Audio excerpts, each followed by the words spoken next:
السلام علیکم ورحمۃ اللہ وبرکاتہ، نحمدہ ونصلی علی رسولہ الکریم، اما بعد فاعوذ باللہ من الشیطان الرجیم، بسم اللہ الرحمن الرحیم، رب اشرح لی صدری ویسر لی امری واحلل عقدۃ من لسانی یفقہوا قولی۔ 29واں پارہ، سورۃ الملک، مکی سورت ہے۔ رسول اللہ صلی اللہ علیہ وسلم نے فرمایا، بے شک قرآن میں 30 آیات پر مشتمل ایک ایسی سورت ہے جس نے ایک آدمی کے حق میں سفارش کی تھی حتیٰ کہ اسے بخش دیا گیا، اور وہ سورت ہے تبارک الذی بیدہ الملک۔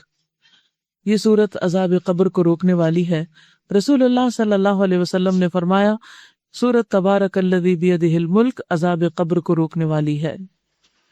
بسم اللہ الرحمن الرحیم، تبارک الذی بیدہ الملک وہو علی کل شیء قدیر الذی خلق الموت والحیاة لیبلوکم ایکم احسن عملا وہو العزیز الغفور۔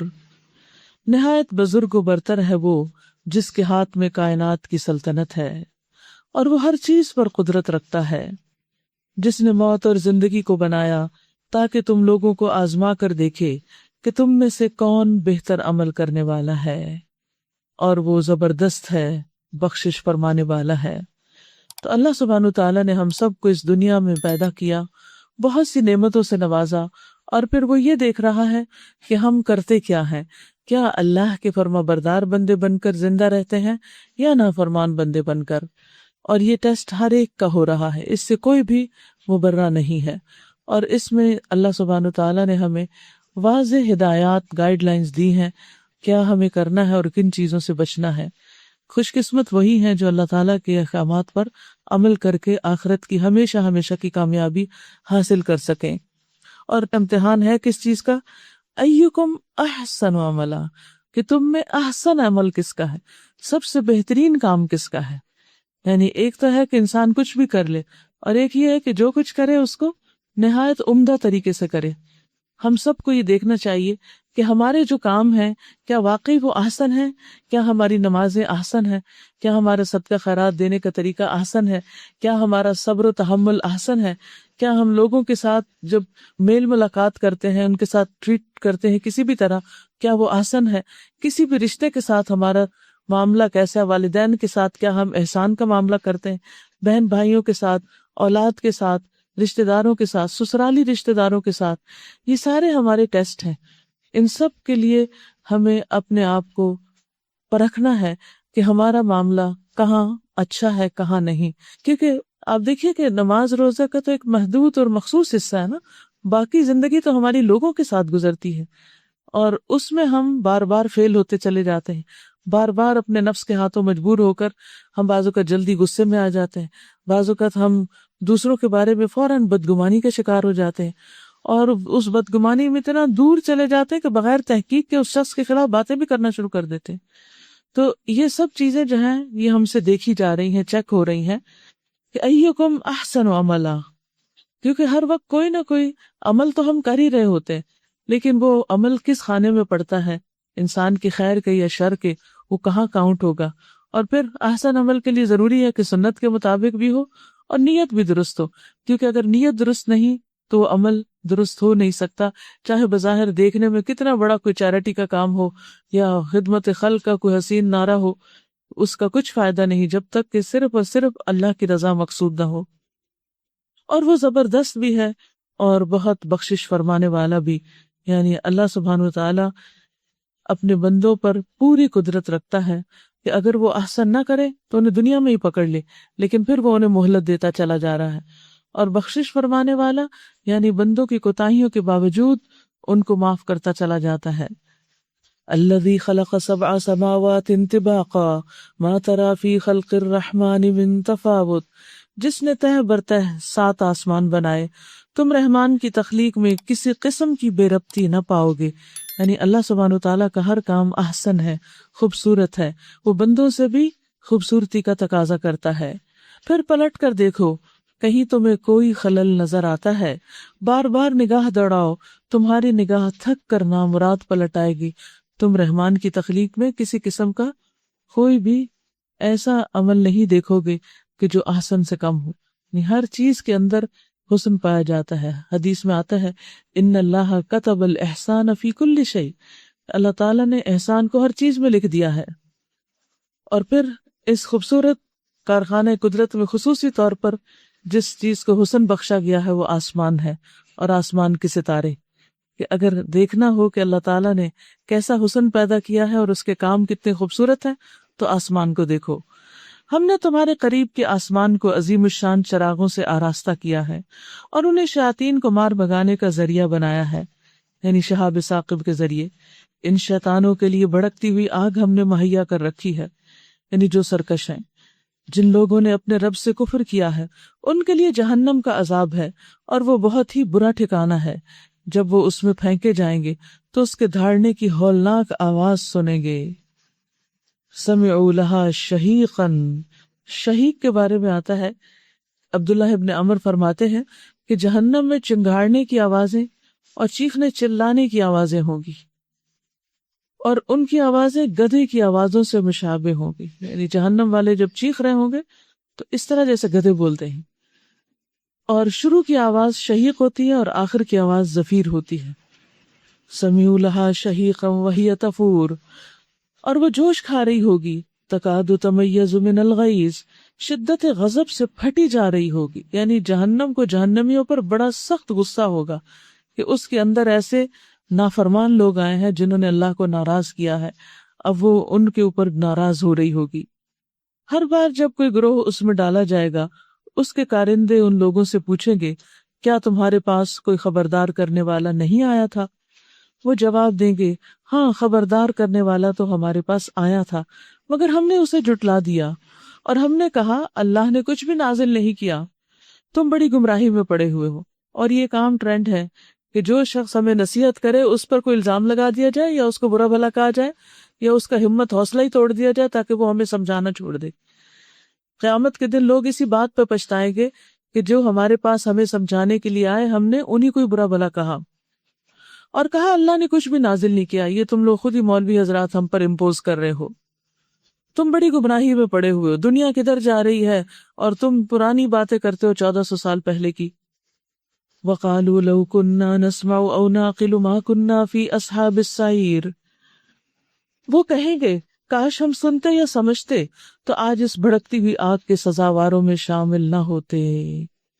کاش سنتے اور سمجھتے تو آگ کے سزاواروں میں شامل نہ ہوتے. تو اس سے یہ پتہ چلتا ہے کہ انسان کو حق بات جاننے کے لیے سنتے رہنا چاہیے، یعنی سننے سے انکار نہیں کرنا چاہیے. اس طرح وہ اپنے قصور کا خود اعتراف کر لیں گے. لعنت ہے ان دوزخیوں پر، یعنی قیامت کے دن وہ خود مان جائیں گے کہ ان کی کیا کیا غلطیاں تھیں، اور ان میں سب سے بڑی غلطی تو خود قرآن کو نہ سننا، نہ سیکھنا، نہ سمجھنا، اللہ کی طرف سے آئی ہوئی نصیحت پر کان نہ دھرنا. آپ میں سے بہت سے لوگ ایسے بھی ہوں گے جنہوں نے پہلے سے قرآن مکمل پڑھ رکھا ہے، ترجمے سے، تفسیر سے. کچھ ایسے ہیں جو بالکل اختتام کو پہنچے ہوئے ہیں. ہم میں سے ہر ایک کا لیول مختلف ہے. خود اللہ کی دی ہوئی توفیق سے مجھے کئی بار پڑھانے تک کا اتفاق ہوا ہے، لیکن اس دفعہ جو پڑھایا ہے یقینی طور پر دل پر اثر پڑا ہے. کیوں؟ اس لیے کہ میں اپنے آپ کو کیسے جائزہ لیتی ہوں کہ اگر میں یہ قرآن پڑھاتی اور نہیں پڑھاتی تو کیا میری کیفیت ایک جیسی ہوتی؟ ہرگز ایک جیسی نہیں ہوتی. بہت سے میل اترے ہیں، بہت سی چیزیں جو یاداشت کے پچھلے خانوں میں چلی گئی تھی پھر واپس سامنے آئی ہیں. اور یہی حال ہم میں سے ہر ایک کا ہے کہ انسان پڑھتا ہے، سمجھتا ہے، اور وہ سمجھتا ہے مجھے بالکل سمجھ آ گیا، کچھ دن کے بعد وہ پھر بھول چکا ہوتا ہے. تو اس لیے بار بار سنتے رہنا، سمجھتے رہنا، سیکھتے رہنا، دہراتے رہنا یہ بہت ضروری ہے. ان الذین یخشون ربهم بالغیب لهم مغفرۃ واجر کبیر، جو لوگ بے دیکھے اپنے رب سے ڈرتے ہیں یقیناً ان کے لیے مغفرت اور بڑا اجر ہے. بن دیکھے اللہ تعالیٰ کو ہم میں سے کسی نے بھی نہیں دیکھا، لیکن اس کے باوجود ہمیں اللہ سے ڈر لگتا ہے. کتنا لگتا ہے کہ واقعی وہ ڈر ہمیں برے کام چھوڑنے پر مجبور کر دیتا ہے یا نہیں. تو اللہ کی خشیت جو ہے یہ ہم سب کے لیے بہت ضروری ہے. عبداللہ بن مسعود سے روایت ہے کہ ایک شخص تھا جس نے توحید کے علاوہ کوئی نیک عمل نہیں کیا ہوا تھا، یعنی کوئی بہت بڑے بڑے کام نہیں کیے ہوئے تھے، لیکن اس کے اندر خالص توحید تھی. جب اس کی موت کا وقت آیا تو اس نے اپنے اہل خانہ سے کہا جب میں مر جاؤں تو مجھے پکڑنا اور مجھے جلا دینا، اور جب جل کے کوئلہ بن جاؤں تو مجھے پیسنا، اور جس دن تیز ہوا چل رہی ہو تو اڑا دینا، سمندر میں بہا دینا۔ اس کے اہل خانہ نے ایسے ہی کیا، لیکن پھر وہ اللہ کے قبضے میں تھا، تو اللہ تعالیٰ نے اس سے پوچھا کہ اس کام پر تجھے کس چیز نے مجبور کیا، کیوں تم نے ایسی نصیحت کی؟ اس نے عرض کیا یا اللہ آپ کے ڈر سے۔ اس پر اللہ نے اس کی بخشش فرما دی۔ تو اللہ کا ڈر جو ہے یہ انسان کے لیے بخشش کا ذریعہ ہے، جیسے یہاں پر بھی فرمایا جا رہا ہے لہم مغفرۃ و اجر کبیر۔ نہ صرف یہ کہ گناہوں کی بخشش ہو جاتی ہے، بلکہ بہت بڑا اجر ملتا ہے انسان کو۔ رسول اللہ صلی اللہ علیہ وسلم نے فرمایا اللہ کے خوف سے رونے والا انسان دوزخ میں داخل نہیں ہوگا۔ اللہ کے خوف سے رونے والا انسان جہنم میں نہیں جائے گا جب تک کہ دودھ تھن میں واپس نہ آ جائے۔ یعنی بکری کا دودھ جیسے نکالتے ہیں تو وہ نکالنے کے بعد واپس بکری کے اندر ڈالنا مشکل ہے، ایسے ہی اس قسم کے شخص کا جہنم میں جانا مشکل۔ وَأَسِرُّوا قَوْلَكُمْ أَوِ اجْهَرُوا بِهِ إِنَّهُ عَلِيمٌ بِذَاتِ الصُّدُورِ۔ تم خواہ چپکے سے بات کرو یا اونچی آواز سے، اللہ کے لیے یکساں ہے، وہ تو دلوں کا حال تک جانتا ہے۔ کیا وہی نہ جانے گا جس نے پیدا کیا؟ حالانکہ وہ باریک بین اور لطیف ہے، بہت خبر رکھنے والا ہے۔ وہی تو ہے جس نے زمین کو تمہارے لیے تابع کر رکھا ہے، چلو اس کی چھاتی پر اور کھاؤ اللہ کا رزق، اسی کے حضور تمہیں دوبارہ زندہ ہو کر جانا ہے۔ أَأَمِنْتُم مَّن فِي السَّمَاءِ أَن يَخْسِفَ بِكُمُ الْأَرْضَ فَإِذَا هِيَ تَمُورُ۔ کیا تم اس سے بے خوف ہو کہ وہ جو آسمان میں ہے تمہیں زمین میں دھسا دے اور یکا یک یہ زمین جھکولے کھانے لگے؟ یعنی تمہیں اللہ سے ڈر نہیں لگتا؟ تو ہم میں سے ہر انسان کو اللہ سے ڈرتے رہنا چاہیے، اسی لیے صبح شام حفاظت کی، عافیت کی دعائیں پڑھتے رہنا چاہیے۔ مثلا ابن عمر کہتے ہیں کہ رسول اللہ صلی اللہ علیہ وسلم صبح اور شام ان دعاؤں میں سے کسی دعا کو ترک نہیں کرتے تھے، اور وہ دعا عافیت کی دعا تھی۔ اللہم انی اسألک العافیت فی الدنیا والآخرہ، اللہم انی اسألک العفو والعافیت فی دینی و دنیای و اہلی و مالی، اللہم استر عوراتی و آمن روعاتی، اللہم احفظنی من بین یدی و من خلفی وعن یمینی وعن شمالی ومن فوقی واعوذ بعظمتک ان اغتال من تحتی۔ یہاں پر زمین کے نیچے دھسنے سے بھی پناہ مانگی گئی اس دعا میں، تو اس دعا کو کبھی بھی پڑھنا نہ بھولیں، کیونکہ نبی صلی اللہ علیہ وسلم اس کو ہمیشہ پڑھا کرتے تھے۔ کیا تم اس سے بے خوف ہو کہ وہ جو آسمان میں ہے تم پر پتھراؤ کرنے والی ہوا بھیج دے، یعنی پتھروں کی بارش برسنے لگے تو کیا چیز سلامت بچے؟ کون سی گاڑی پر بچ جائے اور اس کے شیشے نہ ٹوٹے؟ پھر تمہیں معلوم ہو جائے گا کہ میری تنبیہ کیسی ہوتی ہے۔ یعنی باتوں سے نہیں مانتے تو پھر شاید پتھروں سے ہی مانو، ان سے پہلے گزرے ہوئے لوگ جھٹلا چکے ہیں۔ پھر دیکھ لو کہ میری گرفت کیسی سخت تھی، کیا یہ لوگ اپنے اوپر اڑنے والے پرندوں کو پر پھیلائے اور سکیڑتے نہیں دیکھتے؟ یعنی اللہ کی قدرت کی نشانیوں پہ غور و فکر کرو۔ رحمان کے سوا کوئی نہیں جو انہیں تھامے ہوئے ہو، وہی ان کو اڑنا سکھاتا ہے اور اتنی بلندی پر روکے ہوئے ہے، وہی ہر چیز کا نگہبان ہے۔ بتاؤ آخر وہ کون سا لشکر تمہارے پاس ہے جو رحمان کے مقابلے میں تمہاری مدد کر سکتا ہے؟ حقیقت یہ ہے کہ یہ منکرین دھوکے میں پڑے ہوئے ہیں۔ یا پھر بتاؤ کون ہے جو تمہیں رزق دے سکتا ہے اگر رحمان اپنا رزق روک لے؟ یعنی اگر اللہ تعالیٰ رزق نہ برسائے تو پھر تم کہاں سے رزق لے سکتے ہو؟ ایک تو بارشوں کو روکنے کی صورت میں رزق رکتا ہے، اور بعض اوقات بارشوں کے زیادہ آ جانے کی صورت میں بھی۔ ابو ہریرہ سے روایت ہے کہ رسول اللہ صلی اللہ علیہ وسلم نے فرمایا قحط یہ نہیں کہ بارش نہ برسائی جائے، بلکہ قحط سالی یہ ہے کہ بارش برسے، خوب برسے، لیکن کوئی چیز نہ نکلے زمین سے، کیونکہ وہ بارش رزق لے کر نہیں آئی۔ بارش سے بھی رزق جب آتا ہے جب اللہ چاہتا ہے۔ یہ لوگ دراصل سرکشی اور حق سے گریز پر اڑے ہوئے ہیں، انا کا شکار ہیں، اس لیے مان کے نہیں دیتے۔ بھلا بتاؤ، سوچو، جو شخص منہ اوندھائے چل رہا ہو، یعنی سر کے بل چل رہا ہو، زیادہ صحیح راہ پانے والا ہے، یا وہ جو سر اٹھائے سیدھا ایک ہموار راستے پہ چل رہا ہو؟ کس کو رستہ زیادہ نظر آئے گا اور کون صحیح راستے پر جائے گا؟ ان سے کہو اللہ ہی ہے جس نے تمہیں پیدا کیا، تم کو سننے اور دیکھنے کی طاقتیں دی اور سوچنے سمجھنے والے دل دیے، مگر تم لوگ کم ہی شکر ادا کرتے ہو۔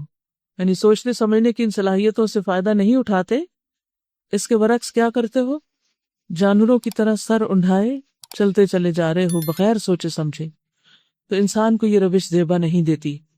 قل هو الذی ذرأکم فی الارض والیہ تحشرون، ان سے کہو اللہ ہی ہے وہ جس نے تمہیں زمین میں پھیلایا اور اسی کی طرف تم سمیٹے جاؤ گے۔ یعنی جس نے پیدا کیا وہ واپس بھی لے جائے گا ایک دن، جو لایا ہے وہ ایک دن واپس لے جائے گا۔ یہ کہتے ہیں اگر تم سچے ہو تو بتاؤ یہ وعدہ کب پورا ہوگا؟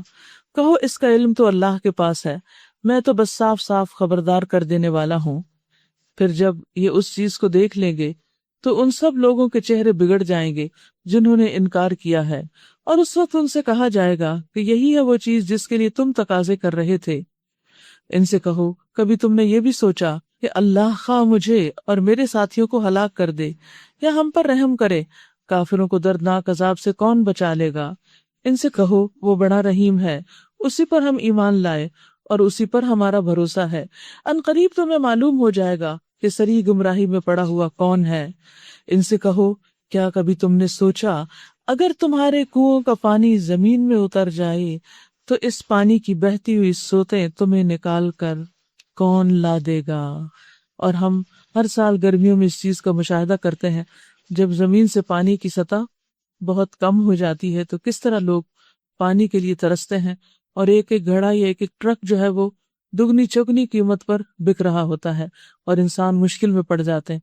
پھر اللہ کی رحمت آتی ہے، بارشیں برستی ہیں، اور پھر اللہ سبحانہ تعالیٰ انسانوں کو سیراب کر دیتا ہے۔ تو اس لیے ہمیں ہمیشہ ڈرتے رہنا چاہیے، کسی بھی چیز کو فار گرانٹیڈ نہیں لینا چاہیے کہ پانی مل گیا ہے تو بس ہم پیتے جا رہے ہیں اور مفت میں آ رہا ہے زمین سے، یا آسمان سے بارش برستی ہے تو بس ٹھیک ہے یہ سائیکل چل رہا ہے اور ہم جی رہے ہیں۔ نہیں، ان سب کے پیچھے بھی اللہ سبحانہ تعالیٰ کی حکمت اور رحمت کار فرما ہے۔ اگر یہ نہ ہو تو ہم بھوکے مر جائیں ایڑیاں رگڑ کر اور پانی نہ ملے کہیں سے بھی۔ سورۃ القلم مکی سورت ہے۔ بسم اللہ الرحمن الرحیم۔ نون والقلم وما یسطرون ما انت بنعمت ربک بمجنون وَإِنَّ لَكَ لَأَجْرًا غَيْرَ مَمْنُونٍ وَإِنَّكَ لَعَلَىٰ خُلُقٍ عَظِيمٍ۔ نون حروف مقطعات میں سے ہے۔ قسم ہے قلم کی اور اس چیز کی جسے لکھنے والے لکھ رہے ہیں۔ اللہ سبحانہ تعالیٰ نے سب سے پہلے قلم کی تخلیق کی۔ عبادہ بن صامت نے اپنے بیٹے سے کہا کہ میں نے رسول اللہ صلی اللہ علیہ وسلم کو فرماتے ہوئے سنا ہے کہ سب سے پہلی چیز جو اللہ تعالیٰ نے پیدا کی وہ قلم تھی۔ کس کس کو قلم سے محبت ہے؟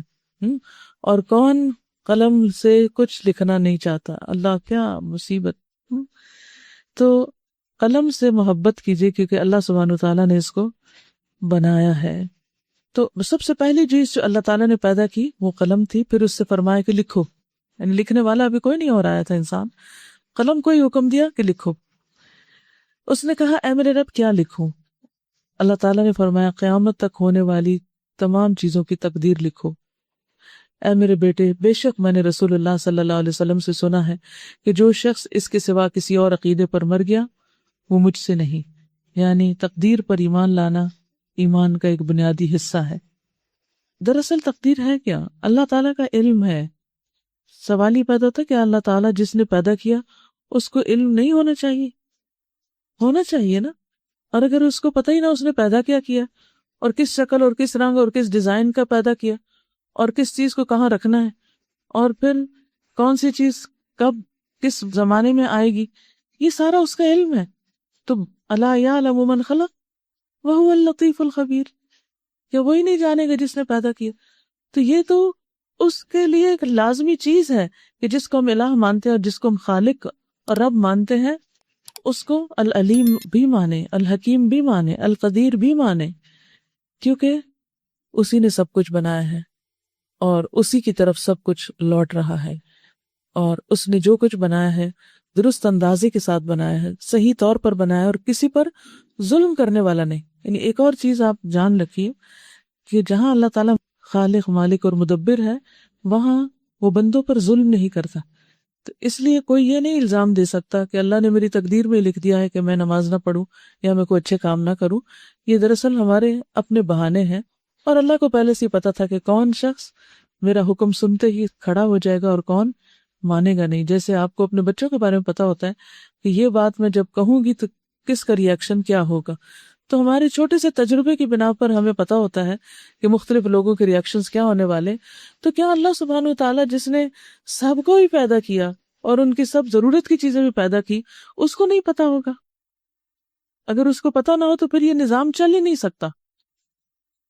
ما انت بنعمت ربک بمجنون، تم اپنے رب کے فضل سے مجنون نہیں ہو، اور یقیناً تمہارے لیے ایسا اجر ہے جس کا سلسلہ کبھی ختم ہونے والا نہیں. یعنی محمد صلی اللہ علیہ وسلم کے لیے خوشخبری ہے.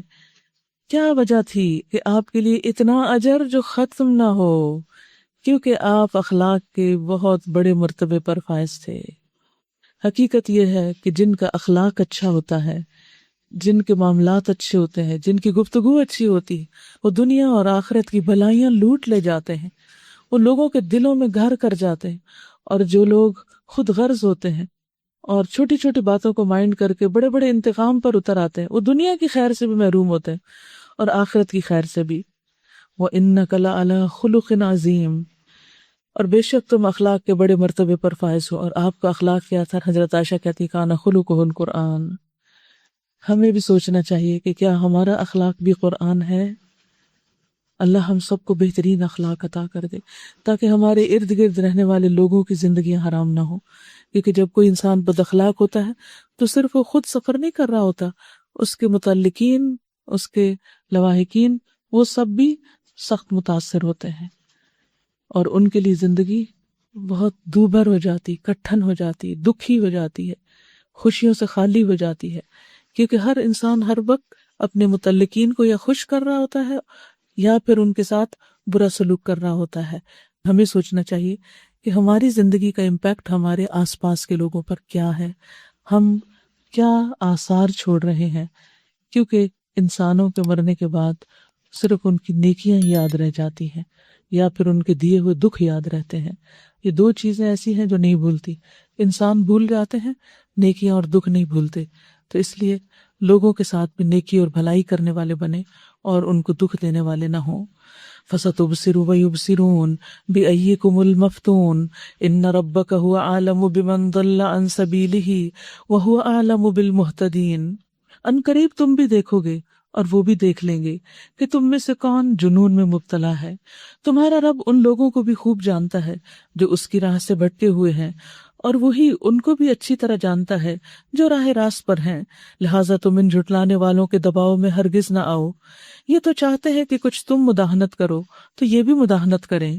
ہرگز نہ دبو کسی ایسے شخص سے جو بہت قسمیں کھانے والا ہے، بے وقت آدمی ہے، تانے دیتا ہے، چغلیاں کھاتا پھرتا ہے، بھلائی سے روکتا ہے، ظلم اور زیادتی میں حد سے گزر جانے والا ہے، سخت بدعمال ہے، جفاکار ہے، اور ان سب عیوب کے ساتھ ساتھ بد اصل بھی ہے، اس بنا پر کہ وہ بہت مال اور اولاد رکھتا ہے.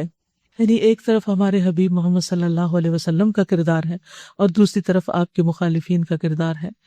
ایک مخصوص شخصیت کی نقشہ کشی کی گئی، نام نہیں دیا گیا، لیکن کس لیے یہ سب کچھ بتا دیا گیا؟ تاکہ ہم سب اپنا اپنا جائزہ بھی لے لیں کہ ہم کس کیٹیگری میں پورے آتے ہیں.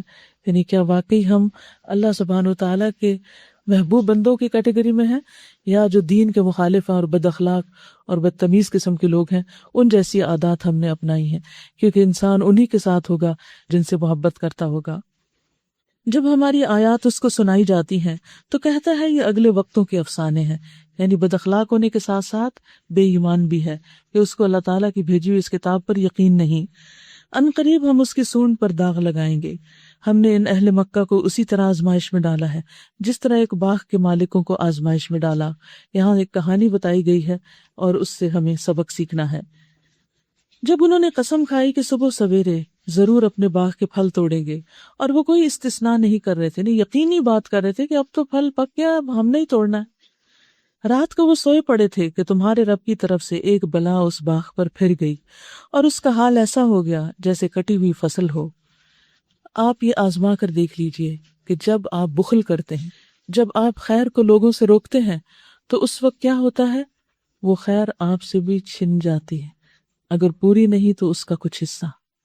لکھ لیجئے یہ بات کہ خیر روکنے والے خیر سے محروم ہو جاتے ہیں، خیر سے خالی ہو جاتے ہیں، خواہ کلی طور پر یا جزوی طور پر۔ اب ہوا کیا، رات کو وہ سوئے پڑے تھے کہ تمہارے رب کی طرف سے ایک بلا اس باغ پر پھر گئی، اور اس کا ایسا حال ہو گیا جیسے کٹی ہوئی فصل ہو۔ صبح ان لوگوں نے ایک دوسرے کو پکار کر کہا کہ اگر پھل توڑنے ہیں تو سویرے سویرے اپنی کھیتی کی طرف نکل چلو۔ چنانچہ وہ چل پڑے اور آپس میں چپ کے کہتے جاتے تھے کہ آج کوئی مسکین تمہارے پاس باغ میں نہ آنے پائے۔ وہ کچھ نہ دینے کا فیصلہ کیے ہوئے صبح سویرے جلدی جلدی اس طرح وہاں گئے جیسے کہ وہ پھل توڑنے پر قادر ہیں۔ یعنی انسان سمجھتا ہے اس کا مال اس کی ملکیت ہے، وہ جیسے چاہے اس کو استعمال کرے، اور یہ نہیں پتا کہ ناشکری کی وجہ سے اور اللہ تعالیٰ کی نافرمانی اور خصوصاً بندوں سے خیر روکنے کی وجہ سے اس کا حال کیا ہوگا۔ مگر جب باغ کو دیکھا تو کہنے لگے ہم راستہ بھول گئے ہیں، نہیں بلکہ ہم محروم رہ گئے ہیں، یعنی ہمارا باغ ہی جل گیا ہے۔ سمجھ آ گئی ان کو۔ ان میں سے جو سب سے بہتر تھا اس نے کہا میں نے تم سے کہا نہ تھا کہ تم تسبیح کیوں نہیں کرتے؟ پھر آپ دیکھیے تسبیح کی اہمیت کہ اس نے کہا میں نے کہا نہ تھا کہ تم تسبیح کیوں نہیں کرتے؟ وہ پکار اٹھے پاک ہے ہمارا رب، واقعی ہم گناہگار تھے۔ پھر ان میں سے ہر ایک دوسرے کو ملامت کرنے لگا۔ آخر کو انہوں نے کہا افسوس ہمارے حال پر، بے شک ہم سرکش ہو گئے تھے۔ بعید نہیں کہ ہمارا رب ہمیں بدلے میں اس سے بہتر باغ عطا فرمائے، ہم اپنے رب کی طرف رجوع کرتے ہیں۔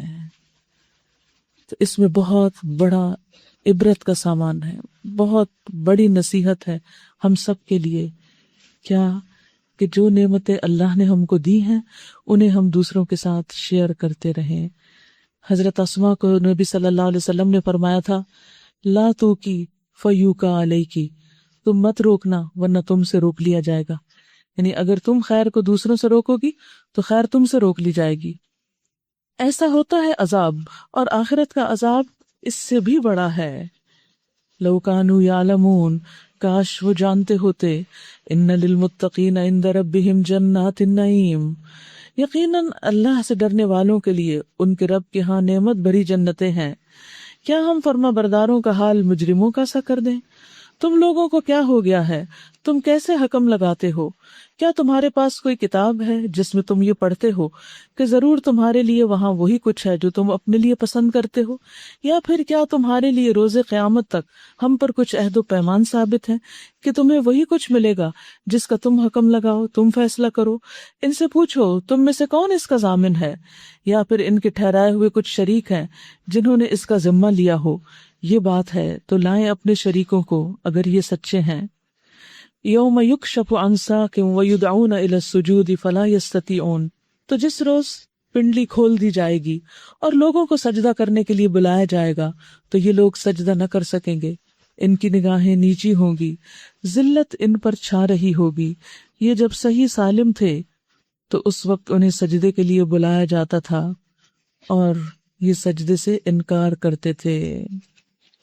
جو لوگ دنیا میں نماز نہیں پڑھتے، سجدہ نہیں کرتے، وہ قیامت کے دن بھی سجدے سے محروم رہیں گے۔ سجدہ کر سکنا، سجدہ کرنے کے قابل ہونا، یہ بھی اللہ تعالیٰ کی بڑی نعمت ہے۔ اس پر بھی شکر گزار ہوا کریں کہ اللہ تعالیٰ نے میرے اعضاء کو صحیح سلامت کیا ہے کہ میں نیچے جھک سکتی ہوں، نیچے اتر کے بیٹھ سکتی ہوں، نیچے پیشانی زمین پہ رکھ سکتی ہوں، کیونکہ کتنے ہی لوگ ہیں کہ جو اس صلاحیت سے محروم ہو چکے ہیں، وہ ترستے ہیں لیکن وہ ایسا کر نہیں پاتے۔ قیامت کے دن کیا حال ہوگا؟ رسول اللہ صلی اللہ علیہ وسلم نے فرمایا قیامت کے دن جب محمد صلی اللہ علیہ وسلم اور ان کی امت باقی رہ جائے گی، اللہ تعالیٰ اپنی صورت میں ان کے پاس تشریف لائے گا اور فرمائے گا تمہیں کیا ہے، تم کیوں نہیں جا رہے جیسے اور لوگ اپنے اپنے معبودوں کے ساتھ جا رہے ہیں؟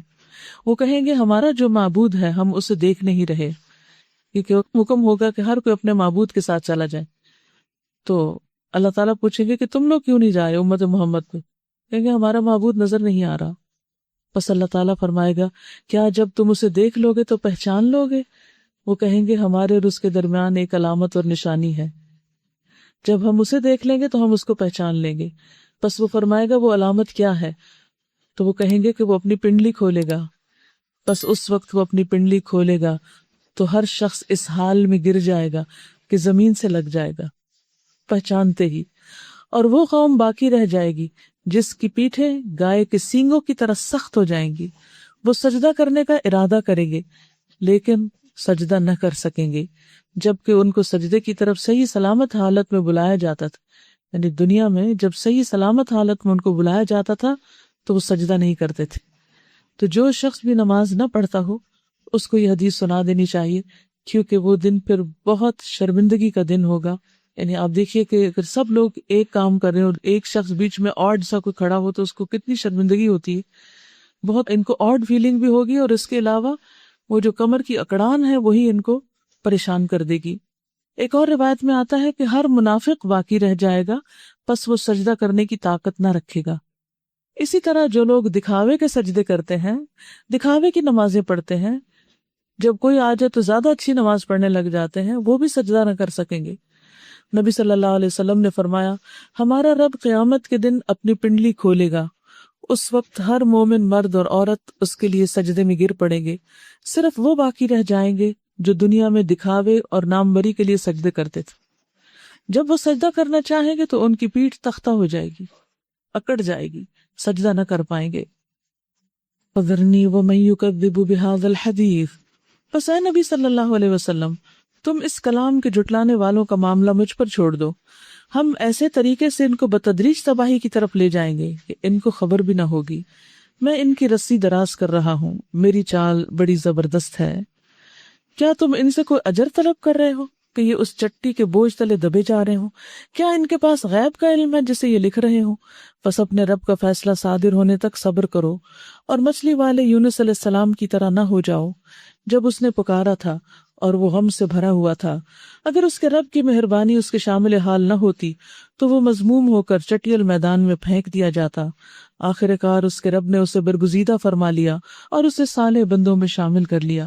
یعنی اس سے یہ پتہ چلتا ہے کہ اگر کوئی شخص آج تک کوئی بھی اللہ کا حکم نہیں مانتا رہا تو اسے بھی یونس علیہ السلام کی طرح کیا کرنا چاہیے؟ توبہ کر لینا چاہیے اور اللہ کی تسبیح کرنی چاہیے۔ یہاں بھی آپ دیکھیے کہ آیت کریمہ کو تسبیح بتایا گیا ہے۔ وَإِن يَكَادُ الَّذِينَ كَفَرُوا لَيُزْلِقُونَكَ بِأَبْصَارِهِمْ لَمَّا سَمِعُوا الذِّكْرَ وَيَقُولُونَ إِنَّهُ لَمَجْنُونٌ وَمَا هُوَ إِلَّا ذِكْرٌ لِّلْعَالَمِينَ۔ جب یہ کافر لوگ کلام نصیحت یعنی قرآن سنتے ہیں تو تمہیں ایسی نظروں سے دیکھتے ہیں گویا تمہارے قدم اکھاڑ دیں گے، اور کہتے ہیں یہ ضرور دیوانہ ہے، حالانکہ یہ تو سارے جہان والوں کے لیے ایک نصیحت ہے۔ یعنی اگر نبی صلی اللہ علیہ وسلم اللہ تعالیٰ کی حفاظت میں نہ ہوتے تو ان کفار کی نظر بد آپ کو نقصان دیتی، لیکن اللہ تعالیٰ نے اپنے حبیب کو اپنے ایک خاص مشن کے لیے بھیجا اور اس کے ساتھ ساتھ ان کی حفاظت بھی کی ہر طرح کے شر سے۔ سب سے زیادہ دنیا میں آپ کے دشمن پائے گئے، لیکن ان میں سے کچھ تو دوست بن گئے اور کچھ سرنگوں ہو گئے، اور کچھ کو اللہ سبحانہ تعالیٰ نے اپنی رحمت کے ساتھ اس طرح پکڑا کہ انہوں نے نبی صلی اللہ علیہ وسلم کو کوئی تکلیف نہ دی یا دینے کے قابل نہ رہے۔ تو اللہ کا وعدہ ہے ان تنصر اللہ ینصرکم، اگر تم اللہ کے دین کی مدد کرو گے اللہ تمہاری مدد کرے گا۔ اس لیے اگر ہم چاہتے ہیں کہ ہماری حفاظت ہو تو ہمیں پھر ایسا کرنا ہوگا، یعنی اللہ کے دین کے لیے کچھ نہ کچھ کرتے رہنا ہوگا۔ سورۃ الحاقہ مکی سورت ہے۔ بسم اللہ الرحمن الرحیم۔ الحاقۃ ما الحاقہ وما ادراک ما الحاقہ کذبت ثمود وعاد بالقارعہ۔ حق ہونے والی وہ کیا ہے جو حق ہونے والی ہے، اور تم کیا جانو کہ وہ کیا ہے جو حق ہونے والی ہے، ثابت ہونے والی ہے، ہو کر رہنے والی ہے۔ سمود اور عاد نے اچانک ٹوٹ پڑنے والی آفت کو جھٹلایا، یعنی اللہ کے عذاب کو، آخرت کو، یعنی دنیا میں بھی جو آنے والے عذاب ہیں اور کھڑکا دینے والی آخرت کا جو دن ہے اس کا بھی انہوں نے انکار کیا۔ فَأَمَّا ثَمُودُ فَأُهْلِكُوا بِالطَّاغِيَةِ، تو سمود ایک سخت حادثے میں ہلاک کر دیے گئے، اور عاد ایک بڑی شدید طوفانی آندھی سے تباہ کیے گئے۔ اللہ تعالیٰ نے اس کو مسلسل 7 رات اور 8 دن ان پر مسلط رکھا، تیز ہوا اور 1 ویک کے لیے ان پر چلتی ہی رہی۔ تم وہاں ہوتے تو دیکھتے کہ وہ وہاں اس طرح پچھڑے پڑے ہیں جیسے وہ کھجور کے بوسیدہ تنے ہوں۔ اب کیا ان میں سے کوئی تمہیں باقی بچا نظر آتا ہے؟ ان کی تو نسلیں ہی مٹ گئیں۔ اور اسی خطائے عظیم کا ارتکاب فرعون اور اس سے پہلے کے لوگوں نے اور تلپٹ ہو جانے والی بستیوں نے کیا۔ ان سب نے اپنے رب کے رسول کی بات نہ مانی تو اس نے ان کو بڑی سختی کے ساتھ پکڑا۔ جب پانی کا طوفان حد سے گزر گیا تو ہم نے تم کو کشتی میں سوار کر دیا تھا تاکہ اس واقعے کو تمہارے لیے ایک سبق آموز یادگار بنا دیں اور یاد رکھنے والے کان اس کی یاد محفوظ رکھیں۔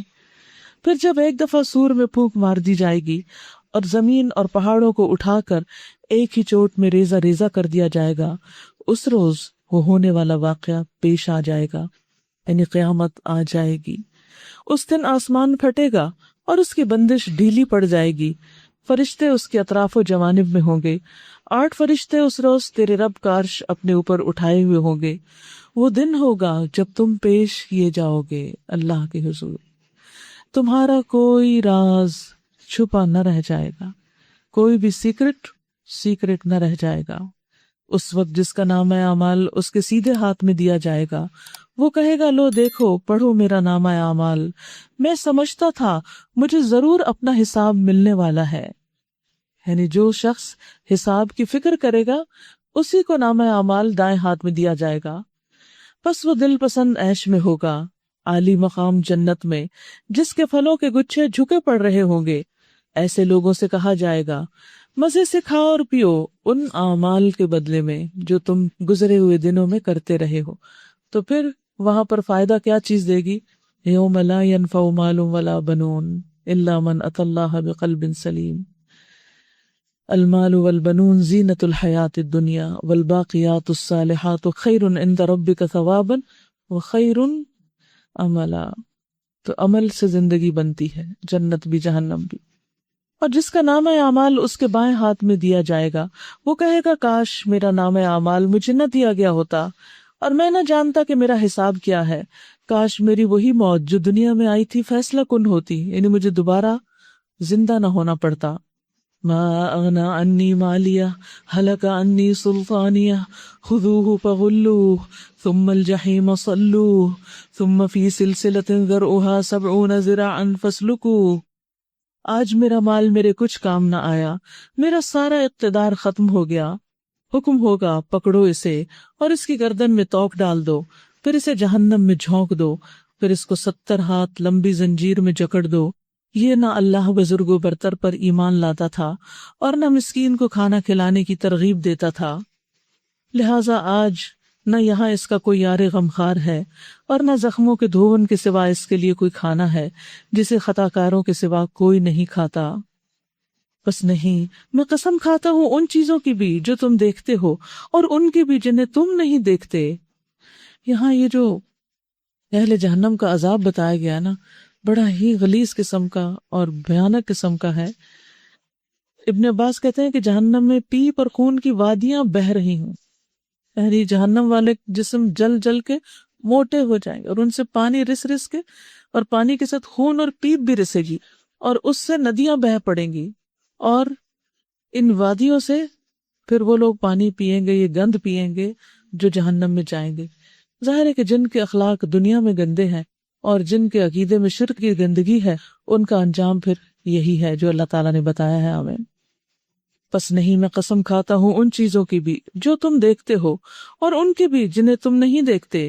یہ ایک رسول کریم کا قول ہے، کسی شاعر کا قول نہیں، تم لوگ کم ہی ایمان لاتے ہو، اور نہ یہ کسی کاہن کا قول ہے، تم لوگ کم ہی غور کرتے ہو، یہ رب العالمین کی طرف سے نازل ہوا ہے۔ اور اگر نبی صلی اللہ علیہ وسلم نے خود گھڑ کر کوئی بات ہماری طرف منسوب کی ہوتی تو ہم اس کا دایاں ہاتھ پکڑ لیتے اور اس کی رگ گردن کاٹ ڈالتے، پھر تم میں سے کوئی ہمیں اس کام سے روکنے والا نہ ہوتا۔ کس کے لیے کہا جا رہا ہے؟ اللہ کے رسول کے لیے، کہ اگر وہ اللہ پہ جھوٹ باندھتے تو ان کے ساتھ ہم یہ معاملہ کرتے۔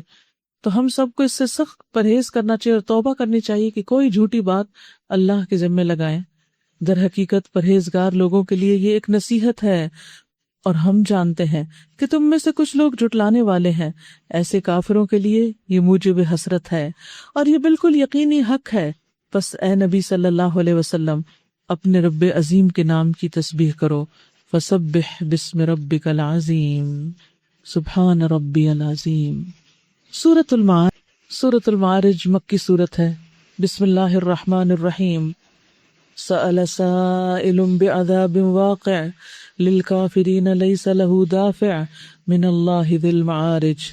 مانگنے والے نے عذاب مانگا ہے، کچھ اور مانگتا، خیر مانگتا، لیکن اس نے عذاب مانگا، وہ عذاب جو ضرور واقع ہونے والا ہے، کافروں کے لیے اسے کوئی دفع کرنے والا نہیں، اس اللہ کی طرف سے جو عروج کے زینوں کا مالک ہے یا بلندیوں کا مالک ہے، درجات والا ہے۔ ملائکہ اور روح اس کے حضور چڑھ کر جاتے ہیں ایک ایسے دن میں جس کی مقدار 50,000 سال ہے، یعنی انسانوں کی گنتی کے مطابق اتنا فاصلہ ہے۔ اللہ سبحانہ وتعالیٰ ان کا عرش پانی پر ہے، اور وہاں پر ہوتے ہوئے بھی اللہ تعالیٰ سے کسی انسان کا کوئی بھی عمل مخفی نہیں ہے۔ تو اللہ سبحانہ وتعالیٰ نبی صلی اللہ علیہ وسلم کو تسلی دے رہے ہیں کہ آپ کے دشمن آپ کے حق پر ہونے کے باوجود جو آپ کو جھٹلا رہے ہیں، تو اس سے یہ آپ کو کچھ بھی بگاڑ نہیں سکتے، آپ فی الحال صبر سے کام لیں۔ یہ اس میں ہم سب کے لیے ایک بہت بڑا سبق ہے، انڈر لائن کیجیے اس کو، فَاصْبِرْ صَبْرًا جَمِيلًا۔ بہت دفعہ ایسا ہوتا ہے کہ کسی سے ہمیں کوئی تکلیف پہنچتی ہے، ہم ہرٹ ہوتے ہیں، اور پھر ہم اس کی بات دنیا بھر میں پھیلانا شروع کر دیتے ہیں، غیبت، چغلی، جو بھی بن پڑے کرتے چلے جاتے ہیں۔ نبی صلی اللہ علیہ وسلم اگر یہی کردار اختیار کرتے جو ابو جہل کا تھا یا امیہ بن خلف کا تھا، یا جس کا کردار ہمیں سورۃ القلم میں بتایا گیا ہے کہ وہ سب سے بدترین اور شریر انسان تھا اور چغلی کرنے والا اور بدکار، تو پھر ہم میں اور ان میں فرق کیا رہ جاتا ہے؟ ہر ایسے موقع پر اپنا جائزہ لیا کریں جب کوئی آپ کو ہرٹ کرے، جب کوئی آپ کو تکلیف دے، کہ آپ نے اب اس تکلیف کا ذکر کہاں کرنا اور کہاں نہیں کرنا، کیونکہ ایک بات ایک جگہ سے اٹھا کے دوسری جگہ پہنچانا یہ ناپسندیدہ چیز ہے، اور خصوصاً اگر لوگوں کو ایک دوسرے سے بدگمان کرنے کے لیے، دوستوں میں پھوٹ ڈالنے کے لیے ہو، آپس میں لڑانے کے لیے ہو، یہ تو اور بھی زیادہ بری چیز ہے۔ نبی صلی اللہ علیہ وسلم نے فرمایا، کیا تم جانتے ہو کہ عزا کیا ہے؟ صحابہ نے عرض کیا، اللہ اور اس کے رسول جانتے ہیں۔ آپ نے فرمایا، ایک بات کو دوسری جگہ پہنچانا، کان کھول کے سن لیں سب، ایک بات کو دوسری جگہ پہنچانا، اس کی بات اس کو، اس کی بات اس کو، تاکہ لوگوں میں فساد برپا ہو جائے، آپس میں وہ لڑ پڑے۔ نبی صلی اللہ علیہ وسلم نے فرمایا، اللہ کے بہترین بندے وہ ہوتے ہیں کہ انہیں دیکھ کر اللہ یاد آ جائے، انہیں دیکھ کر اللہ یاد آئے، نہ کہ ہرٹ فل باتیں یاد آئیں۔ اور اللہ کے بدترین بندے وہ ہوتے ہیں جو چغل خوری کرتے ہیں، دوستوں کے درمیان تفریق پیدا کرتے ہیں، باغی، بیزار اور متعنت، سرکش قسم کے لوگ۔ اور قیامت کے دن بدترین انسان وہ ہوگا جس کے شر سے ڈرتے ہوئے لوگ اس سے ملنا پسند نہ کریں، کہ اس سے ملو گی تو پھر یہ کوئی ایسی بات مجھے سنائے گا کہ پھر مجھے تکلیف پہنچے گی، تو بہتر ہے اس سے کنارہ کشی کی جائے۔ تو ہمیں بیسیکلی انسانوں سے محبت کرنا سکھایا گیا ہے، نفرت کرنا نہیں۔ ہاں، ان سے محبت تو بہت آسان ہوتی ہے جو ہمارے لیے کیئرنگ اور لونگ ہوتے ہیں، لیکن ان سے محبت کرنا مشکل ہوتی ہے جو ہمیں کچھ بھی نہیں دے سکتے۔ تو جو ہمیں کچھ نہ دے سکے اسے بھی کچھ دیں۔ مثلاً کون نہیں دے سکتا؟ مساکین وغیرہ، جو کسی بھی اعتبار سے ضرورت مند ہوں خود، وہ آپ کو کیا دیں گے؟ تو ابو ذر سے روایت ہے کہ حضور صلی اللہ علیہ وسلم نے، میرے خلیل نے مجھے چند باتوں کی نصیحت کی، اور اس نے مجھے نصیحت کی کہ میں مساکین سے محبت کروں اور ان سے قریب رہوں۔ تو انسان بعض اوقات ایسے لوگوں کے قریب ہوتا ہے جو اس کو کچھ دیتے ہیں، اور ان کو بھول جاتا ہے جو اسے کچھ نہیں دے سکتے۔ تو ہمیں ان کو بھی اپنے قریب رکھنا ہے جو ہمیں کچھ نہیں دے سکتے، کیونکہ جب ہم اللہ کی خاطر لوگوں سے محبت کریں گے تو اللہ سبحانہ وتعالی خود ہماری بہت سی ضروریات کا خیال رکھیں گے۔ اور ایسے موقع پر جب ہم دوسرے کے ساتھ احسان کر رہے ہیں اور وہ ہمارے ساتھ برا کر رہا ہو، تو پھر کیا کریں؟ فَاصْبِرْ صَبْرًا جَمِيلًا۔ اور اس کے لیے کیا کریں؟ نمبر 1، جس نے برا بھلا کہا اس کو تو معاف کر دیں، اگنور کریں اس کی زیادتی کو، اور دوسرے اللہ کے آگے خوب فریادیں کریں، انما اشکو بثی وحزنی الی اللہ۔ اور اللہ سے بڑھ کر آپ کے دل کے حال کون جانتا ہے، اور ان کو خوشی میں کون بدل سکتا ہے؟ اس لیے فوراً اللہ سبحانہ وتعالیٰ کی طرف رجوع۔ انہم یرونہ بعیدا، یہ لوگ اسے دور سمجھتے ہیں اور ہم اسے قریب دیکھ رہے ہیں، یعنی قیامت کو۔ ویسے وہ حقیقت ہے کہ قیامت قریب ہے، اور ہر انسان جب مر جائے تو اس کی قیامت تو آ ہی گئی، وہ عذاب اس روز ہوگا جب آسمان پگھلی ہوئی چاندی کی طرح ہو جائے گا اور پہاڑ رنگ برنگ کے دنکے ہوئے اون جیسے ہو جائیں گے، یعنی فاسٹ کلرز ہو جائیں گے، اور کوئی جگری دوست اپنے جگری دوست کو نہ پوچھے گا، حالانکہ وہ ایک دوسرے کو دکھائے جائیں گے۔ کوئی فرینڈ کسی فرینڈ کو کچھ فائدہ نہ دے سکے گا، حالانکہ وہ ایک دوسرے کو دکھائے جائیں گے۔ مجرم چاہے گا کہ اس دن کے عذاب سے بچنے کے لیے اپنی اولاد کو، اپنی بیوی کو، اپنے بھائی کو، اپنے قریب ترین خاندان کو جو اسے پناہ دینے والا تھا، اور روئے زمین کے سب لوگوں کو فدیے میں دے دے، سب کو جہنم میں جھونک دے اپنے آپ کو جہنم سے بچانے کے لیے۔ اتنا خود غرض ہو جائے گا انسان، اور اتنا اس دن ڈرا ہوا ہوگا، اور یہ تدبیر اسے ہرگز نجات نہ دلائے گی، یعنی ایسا کرنے سے اس کو فائدہ نہیں پہنچے گا۔ اللہ تعالیٰ نے دنیا میں ہم سے بہت ہلکی چیزوں کا مطالبہ کیا، ہم تو وہ بھی نہیں دے پاتے، تو ساری دنیا کہاں سے دیں گے؟ ہرگز نہیں، وہ تو بھڑکتی ہوئی آگ کی لپٹ ہوگی جو گوشت پوست کو چاٹ جائے گی، پکار پکار کر اپنی طرف بلائے گی ہر اس شخص کو جس نے حق سے منہ موڑا، پیٹ پھیری اور مال جمع کیا اور سینت سینت کر رکھا۔ ان الانسان خلق ہلوعا، بے شک انسان تھوڑ دلا پیدا کیا گیا ہے۔ اذا مسہ الشر جزوعا، جب مصیبت آتی ہے تو گھبرا اٹھتا ہے، جزا فضا کرتا ہے۔ وَإِذَا مَسَّهُ الْخَيْرُ مَنُوعًا، اور جب خیر خوشحالی پہنچتی ہے تو روکنے والا بن جاتا ہے۔ إِلَّا الْمُصَلِّينَ، مگر نمازیوں کے سوا سب اس مشکل میں گرفتار ہیں۔ الَّذِينَ هُمْ عَلَى صَلَاتِهِمْ دَائِمُونَ، وہ جو اپنی نمازوں میں دوام اختیار کرتے ہیں، کنسسٹنسی، کنٹینیوٹی کے ساتھ کام کرتے ہیں۔ نبی صلی اللہ علیہ وسلم نے فرمایا، وہی عمل اختیار کرو جس کی تم میں طاقت ہو، کیونکہ اللہ تعالیٰ ثواب دینے سے نہیں تھکتا، یہاں تک کہ تم خود ہی اکتا جاؤ، تم نہ تھک جاؤ۔ نبی صلی اللہ علیہ وسلم اس نماز کو سب سے زیادہ پسند فرماتے تھے جس پر ہمیشگی اختیار کی جائے، خواہ کم ہی کیوں نہ ہو، 2 نفل ہی چاشت کے کیوں نہ ہو۔ جب آپ صلی اللہ علیہ وسلم کوئی نماز شروع کرتے تو اسے ہمیشہ پڑھتے، ایسے نہیں کہ کبھی تہجد پڑھ لیا، کبھی چاشت پڑھ لیا، کبھی چراغ پڑھ لیا، کبھی کچھ، یعنی وہ اس میں مداومت اختیار کرتے تھے، ان کے اندر استقامت تھی۔ تو یہ جو استقامت والے لوگ ہیں یہ اس خرابی سے بچے ہوئے ہیں جس کا پیچھے ذکر کیا گیا ہے۔ الذین هم علی صلاتہم دائمون، مگر وہ لوگ اس عیب سے بچے ہوئے ہیں جو نماز پڑھنے والے ہیں اور جو اپنی نماز کی ہمیشہ پابندی کرتے ہیں، جن کے بالوں میں سائل اور محروم کا ایک مقرر حق ہے، جو روز جزا کو برحق مانتے ہیں، جو اپنے رب کے عذاب سے ڈرتے ہیں، کیونکہ ان کے رب کا عذاب ایسی چیز نہیں جس سے کوئی بے خوف نہ ہو، ڈرے نہ، جو اپنی شرمگاہوں کی حفاظت کرتے ہیں بجز اپنی بیویوں یا اپنی مملوکہ عورتوں کے، کہ جن سے محفوظ نہ رکھنے میں ان پر کوئی ملامت نہیں ہے، البتہ جو اس کے علاوہ کچھ اور چاہیں وہی حد سے تجاوز کرنے والے ہیں، جو اپنی امانتوں کی حفاظت اور اپنے عہد کا پاس رکھتے ہیں، جو اپنی گواہیوں میں راست بازی پر قائم رہتے ہیں، اور جو اپنی نماز کی حفاظت کرتے ہیں، یہ لوگ عزت کے ساتھ جنت کے باغوں میں رہیں گے۔ تو اس سے کیا پتہ چلتا ہے کہ یہ اچھا اخلاق جو ہے جس کے اندر ہوگا وہ جنت میں رہے گا۔ نبی صلی اللہ علیہ وسلم جب آپ کے پاس کسی کو کچھ دینے کے لیے نہیں ہوتا تھا تو بعض اوقات ادھار لے کر دے دیتے تھے۔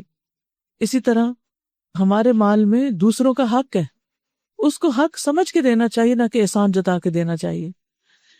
اس پر بھی ایک حدیث ہے، ابو سعید خدری بیان کرتے ہیں کہ ہم ایک سفر میں رسول اللہ صلی اللہ علیہ وسلم کے ساتھ تھے کہ ایک آدمی اپنی اونٹنی پر آیا، اسے دائیں بائیں گھمانے لگا، تو آپ نے فرمایا جس کے پاس کوئی زائد سواری ہو وہ اس شخص کو دے دے جس کے پاس سواری نہ ہو، اور جس کے پاس کھانے پینے کی کوئی چیز زیادہ ہو وہ اس کو دے دے جس کے پاس توشہ نہ ہو۔ آپ صلی اللہ علیہ وسلم کے اس ارشاد سے ہم نے یہ سمجھا کہ ہمارے زائد اموال میں ہمارا اپنا کوئی حق نہیں، وہ سارا دائیں بائیں والوں کے لیے ہے، یعنی سائل اور محروم کے لیے، جو سوالی بھی ہو اور محروم بھی ہو، جو اپنی امانتوں کی حفاظت اور اپنے عہد کا پاس رکھتے ہیں، جو اپنی گواہیوں میں راہ راست پر قائم رہتے ہیں، جو اپنی نماز کی حفاظت کرتے ہیں، یہ لوگ عزت کے ساتھ جنت کے باغوں میں رہیں گے۔ پس اے نبی صلی اللہ علیہ وسلم، کیا بات ہے کہ یہ منکرین دائیں اور بائیں سے گروہ در گروہ تمہاری طرف دوڑے چلے آ رہے ہیں؟ کیا ان میں سے ہر ایک یہ لالچ رکھتا ہے کہ وہ نعمت بھری جنت میں داخل کر دیا جائے؟ ہرگز نہیں، ہم نے جس چیز سے ان کو پیدا کیا ہے اسے یہ خود جانتے ہیں۔ بس نہیں، میں قسم کھاتا ہوں مشرقوں اور مغربوں کے مالک کی، ہم اس پر قادر ہیں کہ ان کی جگہ ان سے بہتر لوگ لے آئیں، اور ہم میں سے کوئی بازی لے جانے والا نہیں، لہٰذا انہیں اپنی بیہودہ حرکتوں، باتوں اور اپنے فعل میں پڑا رہنے دو، یہاں تک کہ یہ اپنے اس دن کو پہنچ جائیں جس کا ان سے وعدہ کیا جا رہا ہے، یہ جب اپنی قبروں سے نکل کر اس طرح دوڑے جا رہے ہوں گے جیسے اپنے بتوں کے استھانوں کی طرف جاتے ہیں، ان کی نگاہیں جھکی ہوئی ہوں گی اور ذلت ان پر چھا رہی ہوگی، وہی دن ہے جس کا ان سے وعدہ کیا جاتا ہے. یعنی اس دن کہا جائے گا کہ وہ دن ہے جس کے بارے میں تمہیں بتایا گیا تھا، وعدہ کیا گیا تھا کہ اچھا کرنے والوں کو ان کو اچھا اجر ملے گا اور برا کرنے والوں کو برا. سورۃ نوح مکی سورت ہے. بسم اللہ الرحمن الرحیم. انا ارسلنا نوحا الى قومه ان انذر قومك من قبل ان يأتيهم عذاب علیم قال یا قوم انی لکم نذیر مبین. ہم نے نوح علیہ السلام کو اس کی قوم کی طرف بھیجا اس ہدایت کے ساتھ کہ اپنی قوم کے لوگوں کو خبردار کر دے قبل اس کے کہ ان پر ایک دردناک عذاب آ جائے. اس نے کہا اے میری قوم کے لوگو، میں تمہارے لیے ایک صاف صاف خبردار کر دینے والا پیغمبر ہوں. تم کو آگاہ کرتا ہوں کہ اللہ کی بندگی کرو اور اس سے ڈرو اور میری اطاعت کرو. اللہ تمہارے گناہوں سے درگزر فرمائے گا اور تمہیں ایک مقرر وقت تک باقی رکھے گا. حقیقت یہ ہے کہ اللہ کا مقرر کیا ہوا وقت جب آ جاتا ہے تو پھر ٹالا نہیں جاتا. کاش تمہیں اس کا علم ہو. اس نے عرض کیا اے میرے رب، میں نے اپنی قوم کے لوگوں کو شب و روز پکارا. پکارنے والے ایسے پکارتے دن کو بھی اور رات کو بھی، مگر میری پکار نے ان کی فرار میں ہی اضافہ کیا. اور جب بھی میں نے ان کو بلایا تاکہ تو انہیں معاف کر دے، انہوں نے کانوں میں انگلیاں ٹھونس لی، سن کے نہیں دیا، اور اپنے کپڑوں سے منہ ڈھانک لیے اور اپنی روش پر اڑ گئے اور بڑا تکبر کیا. پھر میں نے ان کو ہانکے پکارے دعوت دی، پھر میں نے اعلانیہ بھی ان کو تبلیغ کی اور چپکے چپکے بھی سمجھایا. میں نے کہا اپنے رب سے معافی مانگو، بے شک وہ بڑا معاف کرنے والا ہے. وہ تم پر آسمان سے خوب بارشیں برسائے گا، تمہیں مال اور اولاد سے نوازے گا، تمہارے لیے باغ پیدا کر دے گا، تمہارے لیے نہریں جاری کر دے گا. تمہیں کیا ہو گیا ہے کہ تم اللہ کے لیے کسی وقار کی توقع نہیں رکھتے، اس کی عظمت کو نہیں پہچانتے، حالانکہ اس نے تمہیں طرح طرح سے بنایا ہے. یعنی بچہ ماں کے پیٹ میں ایک کے بعد ایک اپنی شکل بدلتا چلا جاتا ہے. کیا تم دیکھتے نہیں کہ اللہ نے کس طرح 7 آسمان تہ بر تہ بنائے اور ان میں چاند کو نور اور سورج کو چراغ بنایا، اور اللہ نے تم کو زمین سے عجیب طرح اگا دیا. یعنی انسان پیدا ہونے کے بعد رزق کہاں سے لیتا ہے؟ زمین سے. یعنی جس طرح پودے اگتے ہیں، نشو نما ہوتی ہے، ایسے انسانوں کی بھی ہوتی ہے. اور جیسے پودے زمین سے اپنی غذا لیتے ہیں، انسان بھی زمین سے غذا لیتے ہیں پودوں اور جانوروں کی شکل میں. فرق یہ ہے کہ پودے ایک ہی جگہ کھڑے رہتے ہیں، انسان گھومتے پھرتے رہتے ہیں. پھر وہ تمہیں اسی زمین میں واپس لے جائے گا اور اس سے یکا یک تمہیں نکال کھڑا کرے گا. اور اللہ نے زمین کو تمہارے لیے فرش کی طرح بچھا دیا تاکہ تم اس کے اندر کھلے راستوں پر چلو، دور دراز کا سفر کر سکو. نوح علیہ السلام نے کہا میرے رب، انہوں نے میری بات رد کر دی، سارے دلائل کو جھٹلا دیا ہے اور ان رئیسوں کی پیروی کی جو مال اور اولاد پا کر اور زیادہ نامراد ہو گئے ہیں. ان لوگوں نے بڑا بھاری مکر کا جال پھیلا رکھا ہے. یعنی ویل کنیکٹڈ ہیں ایک دوسرے سے، برائیوں میں ایک دوسرے کو سپورٹ کرتے ہیں اور کوئی کسی کو چھوڑتا نہیں. انہوں نے کہا ہرگز نہ چھوڑو اپنے معبودوں کو، اور نہ چھوڑو ود اور سوا کو، اور نہ یغوث اور یعوق اور نصر کو. یہ نام تھے ان کے نیک لوگوں کے جن کو انہوں نے مرنے کے بعد ان کی تصویریں بنا کر رکھ لیا. انہیں دیکھ کر ہمیں زندگی میں اللہ یاد آتا تھا، تو اب ان کی تصویر دیکھ کر اللہ یاد آئے گا. تو ایک جنریشن تو صرف ان کو دیکھ کے اللہ کو یاد کرتی رہی، اگلی جنریشن اللہ کو بھول گئی اور ان تصویروں کے پیچھے ہی لگ گئی، اور پھر ان کے مجسمے بنا لیے، اور پھر وہ مجسمے باقاعدہ بتوں کی شکل اختیار کر گئے اور معبود بن گئے. تو اسی لیے اسلام میں تصویریں بنا کے رکھنا جو ہے وہ ناپسندیدہ ہے، کیونکہ اس سے شرک کا دروازہ کھلتا ہے. تو انہوں نے بہت سے لوگوں کو گمراہ کیا، اور تو بھی ان ظالموں کو گمراہی کے سوا کسی چیز میں ترقی نہ دے. مما خطیئاتہم اغرقوا فادخلوا نارا فلم یجدوا لهم من دون اللہ انصارا. اپنی خطاؤں کی بنا پر ہی وہ غرق کیے گئے، ڈبو دیے گئے اور آگ میں جھونک دیے گئے. پانی میں ڈوب کے مرے تھے لیکن آگ میں ہی ڈال دیے گئے. تو اس سے کیا پتہ چلتا ہے؟ کوئی شخص کسی بھی شکل میں مرے، اگر برزخ میں اس کے لیے آگ ہے تو آگ میں چلا جائے گا، اور اگر برزخ میں اس کے لیے باغ ہے تو باغ میں چلا جائے گا. اللہ ہم سب کے نصیب میں باغ لکھتے.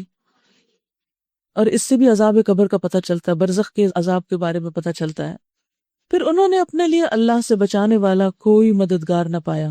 یعنی جب اللہ نے ان کو سزا دینا چاہی تو کوئی انہیں چھڑانے والا نہ تھا۔ اور نوح علیہ السلام نے کہا میرے رب ان کافروں میں سے کوئی زمین پر بسنے والا نہ چھوڑ، اگر تو نے ان کو چھوڑ دیا تو یہ تیرے بندوں کو گمراہ کریں گے، اور ان کی نسل سے جو بھی پیدا ہوگا بدکار اور سخت کافر ہی ہوگا۔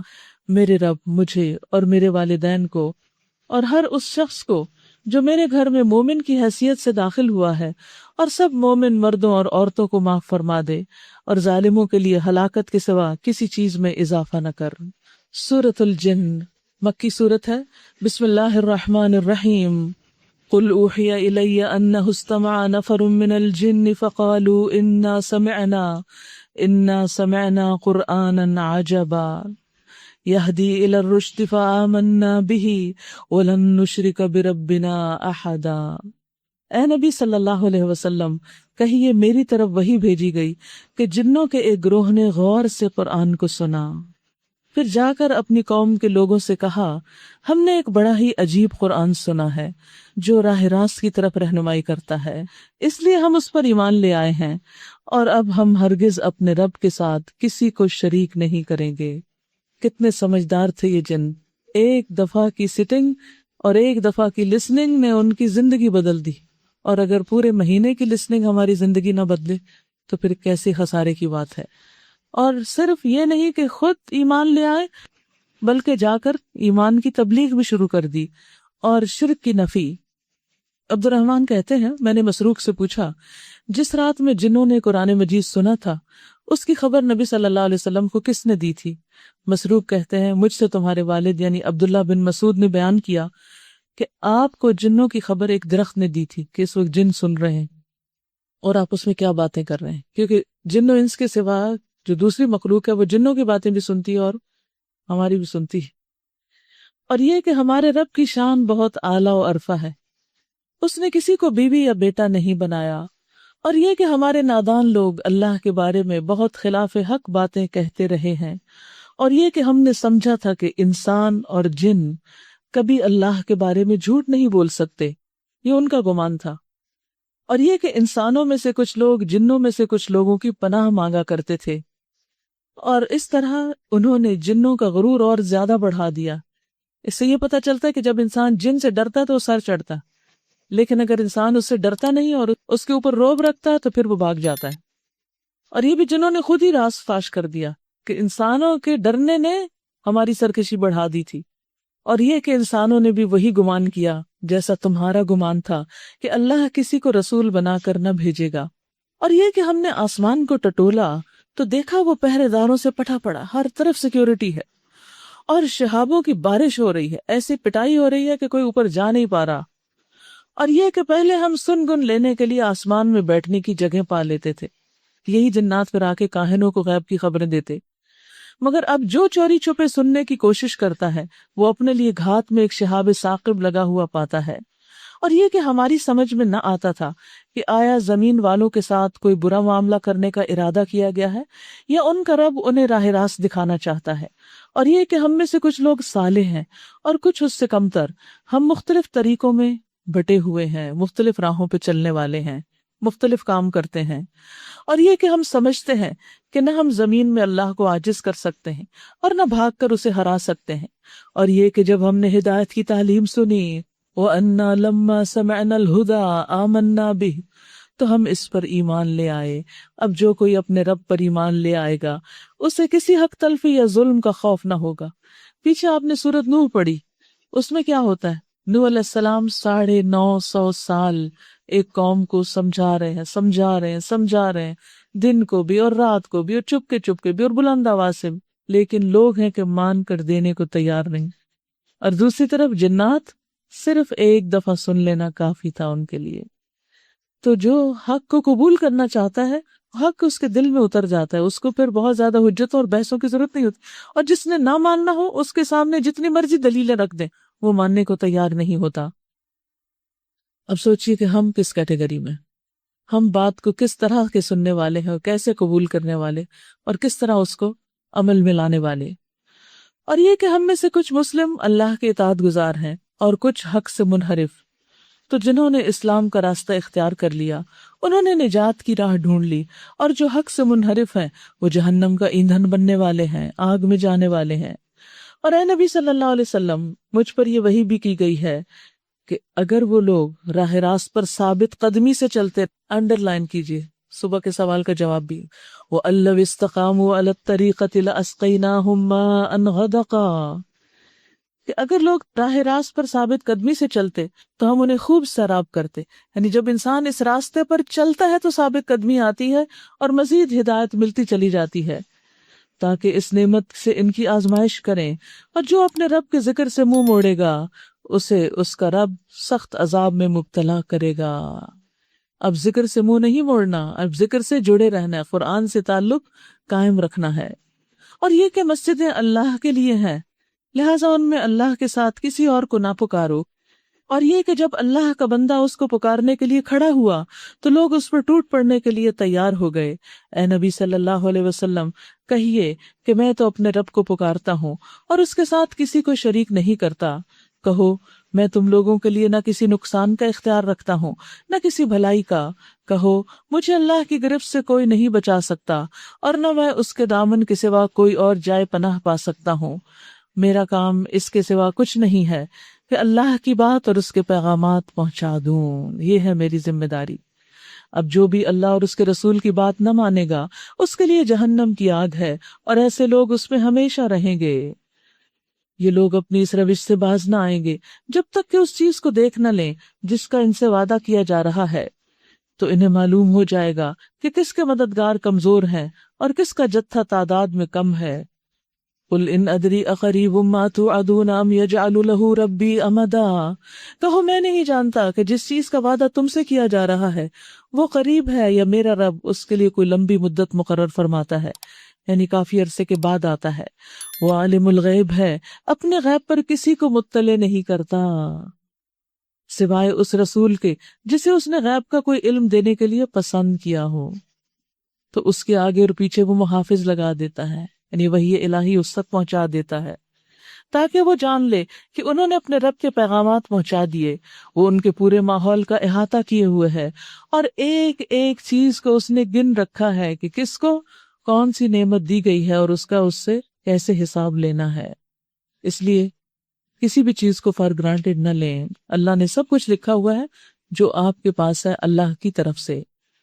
سورۃ المزمل مکی سورت ہے. شروع کرتی ہوں اللہ کے نام سے جو بے انتہا مہربان نہایت رحم فرمانے والا ہے.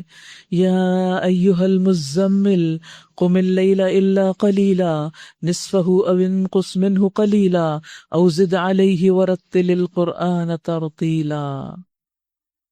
رسول اللہ صلی اللہ علیہ وسلم کو ایک خاص انداز سے مخاطب کیا جا رہا ہے. یوں لگتا ہے جیسے آپ آرام کر رہے تھے، چادر لپیٹے ہوئے تھے یا سو رہے تھے یا سونے کے لیے لیٹے ہی تھے، تو اللہ سبحانہ وتعالیٰ نے حکم دیا کہ نہیں، اب لیٹنا کم کر دیجئے، اب سونا کم ہو جائے گا. اور ایک حقیقت ہے کہ دین کی طرف آنے کے بعد سب سے بڑی قربانی اور پہلی قربانی جو دینی پڑتی ہے وہ نیند ہی کی دینی پڑتی ہے، کیونکہ جب تک اس چیز کی قربانی انسان نہ دے اس وقت تک آگے نہیں بڑھ سکتا. قم اللیل، اور پھر یہاں تو رات کی نیند کی قربانی ہے. قم اللیل الا قلیلا نصفہ او انقص منہ قلیلا، رات کو نماز میں کھڑے رہا کرو مگر کم، آدھی رات یا اس سے کچھ کم. اگر آپ آدھی رات ایک دن بھی جاگے تو اگلے دن حال کیا ہوتا ہے؟ سارے کام کاج معطل. یا اس سے کچھ زیادہ بڑھا دو اور قرآن کو خوب ٹھہر ٹھہر کے پڑھو، یعنی فل سپیڈ پہ نہیں کہ صرف ختم کرنا مقصود ہو، آرام سے پڑھو. ہم تم پر ایک بھاری کلام نازل کرنے والے ہیں، یعنی قرآن مجید. اور ویسے بھی وحی کی جو کیفیت ہے اس کی طرف بھی اشارہ ہے، کیونکہ جب آپ پر وحی نازل ہوتی تھی تو اس وقت آپ کے اوپر بہت سخت بوجھ پڑ جاتا تھا. اسماء بنت یزید کہتی ہیں کہ جس وقت نبی صلی اللہ علیہ وسلم پر سورۃ المائدہ مکمل نازل ہوئی تو ان کی اونٹنی ازبا کی لگام میں نے پکڑی ہوئی تھی اور وحی کے بوجھ سے ایسا معلوم ہوتا تھا کہ اونٹنی کا بازو ٹوٹ جائے گا، اتنا بوجھ آپ پر پڑا کرتا تھا. زید بن ثابت کہتے ہیں کہ میں رسول اللہ صلی اللہ علیہ وسلم کے لیے وحی لکھا کرتا تھا. جب آپ پر وحی نازل ہوتی تو آپ کو سخت کپ کپی اور موتیوں کی طرح کا پسینہ لاحق ہو جاتا. پھر جب آپ کی یہ حالت ہو جاتی تو میں کھجور کی بغیر پتوں کی چوڑی شاخ لے کر داخل ہوتا، آپ مجھے لکھواتے اور میں لکھتا. میں فارغ نہ ہوتا حتیٰ کہ قریب تھا کہ ثقل قرآنی سے میری ٹانگ ٹوٹ جاتی. یہاں تک کہ مجھے لگتا کہ میں اپنی ٹانگ پہ کبھی چل نہ سکوں گا۔ جب میں فارغ ہو جاتا آپ فرماتے پڑھو تو میں پڑھتا، اگر اس میں سے کوئی لفظ رہ گیا ہوتا تو آپ اس کو درست کروا دیتے، پھر آپ اس قرآن کو لے کر لوگوں کی طرف نکلتے اور جا کے دوسروں کو سناتے تھے۔ یوں وحی نازل ہوئی ہے، اور یہ تھا وہ کلام ثقیل۔ ہم اس وحی کی کیا قدر کرتے ہیں؟ اللہ سبحانہ تعالیٰ نے کتنا اہتمام کیا، جبریل کتنے حفاظت کے ساتھ لے کر آئے، آسمانوں پر کیسی سیکیورٹی قائم کر دی گئی، نبی صلی اللہ علیہ وسلم پر کیسی کیفیات طاری ہوتی ہیں، اور اس کیفیت کو جھیلنے کے لیے، اسٹیمنا بلڈ کرنے کے لیے رات کی نماز آپ پر فرض کر دی گئی، اور پھر آپ صلی اللہ علیہ وسلم اس کو لکھواتے، اور پھر صحابہ نے کیسی تکلیف برداشت کی کہ وہ آگے اس کو لکھتے اور پھر اسے آگے لوگوں تک پہنچا دیا جاتا۔ آج ہمارے پاس خوبصورت سے خوبصورت جلدوں میں قرآن پاک محفوظ شکل میں موجود ہے، ہم اس کی کتنی قدر کر رہے ہیں اور اس کی کتنی حفاظت کر رہے ہیں اور اس کی کیسی خدمت کر رہے ہیں اور اس کے ساتھ ہماری محبت کیسی ہے۔ یقین مانیے اگر کسی شخص کو واقعی قرآن سے محبت ہو جائے اور سچے معنوں میں وہ قرآن سے محبت کرنے والا، تو اس کو زندگی میں دوسرے غموں، دکھوں، پریشانیوں کی پرواہ نہیں رہتی۔ یہ ایک ایسی بابرکت کتاب ہے کہ جس کو بس ہم ایکسپٹ کر لیں تو ہر چیز باقی خود بخود مدھم ہونے لگتی۔ یعنی یہ نہیں ہوتا کہ مسائل ختم ہو جاتے، مسائل کبھی زندگی سے ختم ہو ہی نہیں سکتے، ہاں ان کے اندر ہوتے ہوئے آپ کی جو کیفیت ہے وہ بدل چکی ہوتی، اور وہی اصل مقصود ہے، کیونکہ دل ہی محسوس کرتا ہے نا ہر چیز کو، وہی فکر مند ہوتا ہے۔ تو جب دل بدل جاتا ہے قرآن کے ذریعے، اگر قرآن کی محبت آ جائے، اس کی عظمت اور بڑائی دل میں بیٹھ جائے، تو پھر کیا ہوگا؟ پھر باقی چیزیں بہت پیچھے اور نیچے چلی جائیں گی، اور جب تک دنیا سے محبت ہو تو دنیا کی چیزیں ہمارے سامنے بہت بڑا پہاڑ بن کر، مسئلہ بن کر کھڑی رہیں گی، اور ہمیں اتنا وقت بھی نہیں دیں گی کہ ہم اس کو پڑھ سکیں۔ ایک اور چیز یہاں پر یہ ہے کہ نبی صلی اللہ علیہ وسلم کو ترتیل کے ساتھ پڑھنے کا حکم دیا گیا، اور یہی حکم ہم سب کے لیے ہے، یعنی جس میں الفاظ کو کھینچ کر پڑھنا اور اس کے ساتھ الگ الگ کر کے پڑھنا، اور ہر حرف اور ہر لفظ کو اس کا حق ادا کرتے ہوئے پڑھنا ہے۔ انا سنلقی علیک قولا ثقیلا، ہم تم پر ایک بھاری کلام نازل کرنے والے ہیں۔ در حقیقت رات کا اٹھنا نفس پر قابو پانے کے لیے بہت کارگر ہے، یعنی نفس کنٹرول کرنے کے لیے بہت فائدہ مند ہے۔ تو جس کو بھی اپنے نفس سے کوئی مسئلہ ہے، تو بہکا ہوا یا بھٹکا ہوا، اس کو تہجد شروع کر دینی چاہیے، اور اس میں پھر دعائیں بھی مانگنی چاہیے کہ اللہ میرے دل کو ہدایت دے، تو اللہ تعالیٰ ضرور ہدایت عطا کرے گا۔ اور رات کی نماز جو ہے یہ پچھلے صالحین کا طریقہ رہا ہے، اللہ تعالیٰ ہمیں بھی اس کا پابند کر دے۔ پھر وہی بات ہے، کچھ عرصے کے لیے شروع کرتے ہیں اور پھر اس کے بعد کوئی نہ کوئی رکاوٹ آ جاتی ہے اور انسان آگے پیچھے ہو جاتا ہے۔ حدیث میں آتا ہے کہ فرض نماز کے بعد سب سے زیادہ فضیلت والی نماز رات کی نماز ہے۔ ایک اور جگہ پر ہے کہ رات کا قیام لازم پکڑو، وہ تم سے پہلے کے نیک لوگوں کا طریقہ ہے اور تمہارے رب کے قرب کا ذریعہ ہے، اور برائیوں کا کفارہ اور گناہوں سے رکاوٹ۔ تو اس لیے ہمیں اس کا اہتمام کرنا چاہیے، اور جو اس کا اہتمام شروع کر دیتا ہے، تو آپ نے فرمایا جو شخص بستر پر آئے اور اس کی نیت ہو کہ اٹھ کر رات کو نماز پڑھوں گا، پھر اس پر نیند کا ایسا غلبہ ہوا کہ سوتے سوتے صبح ہو گئی، تو اس کو جس عمل کی اس نے نیت کی تھی اس کا ثواب ملے گا، اور اس کی نیند اس کے رب کی طرف سے اس کے لیے صدقہ ہوگی، ایک انعام ہوگی۔ اللہ سبحانہ وتعالیٰ ایسے شخص کو مسکرا کے دیکھتا ہے کہ جو دنیا کی راحتوں میں ہوتا ہے اور پھر بھی تہجد پڑھتا ہے۔ نبی صلی اللہ علیہ وسلم نے فرمایا اللہ عز و جل 3 قسم کے آدمیوں سے محبت رکھتا ہے، ان پر ہنستا ہے، ان سے خوش ہوتا ہے۔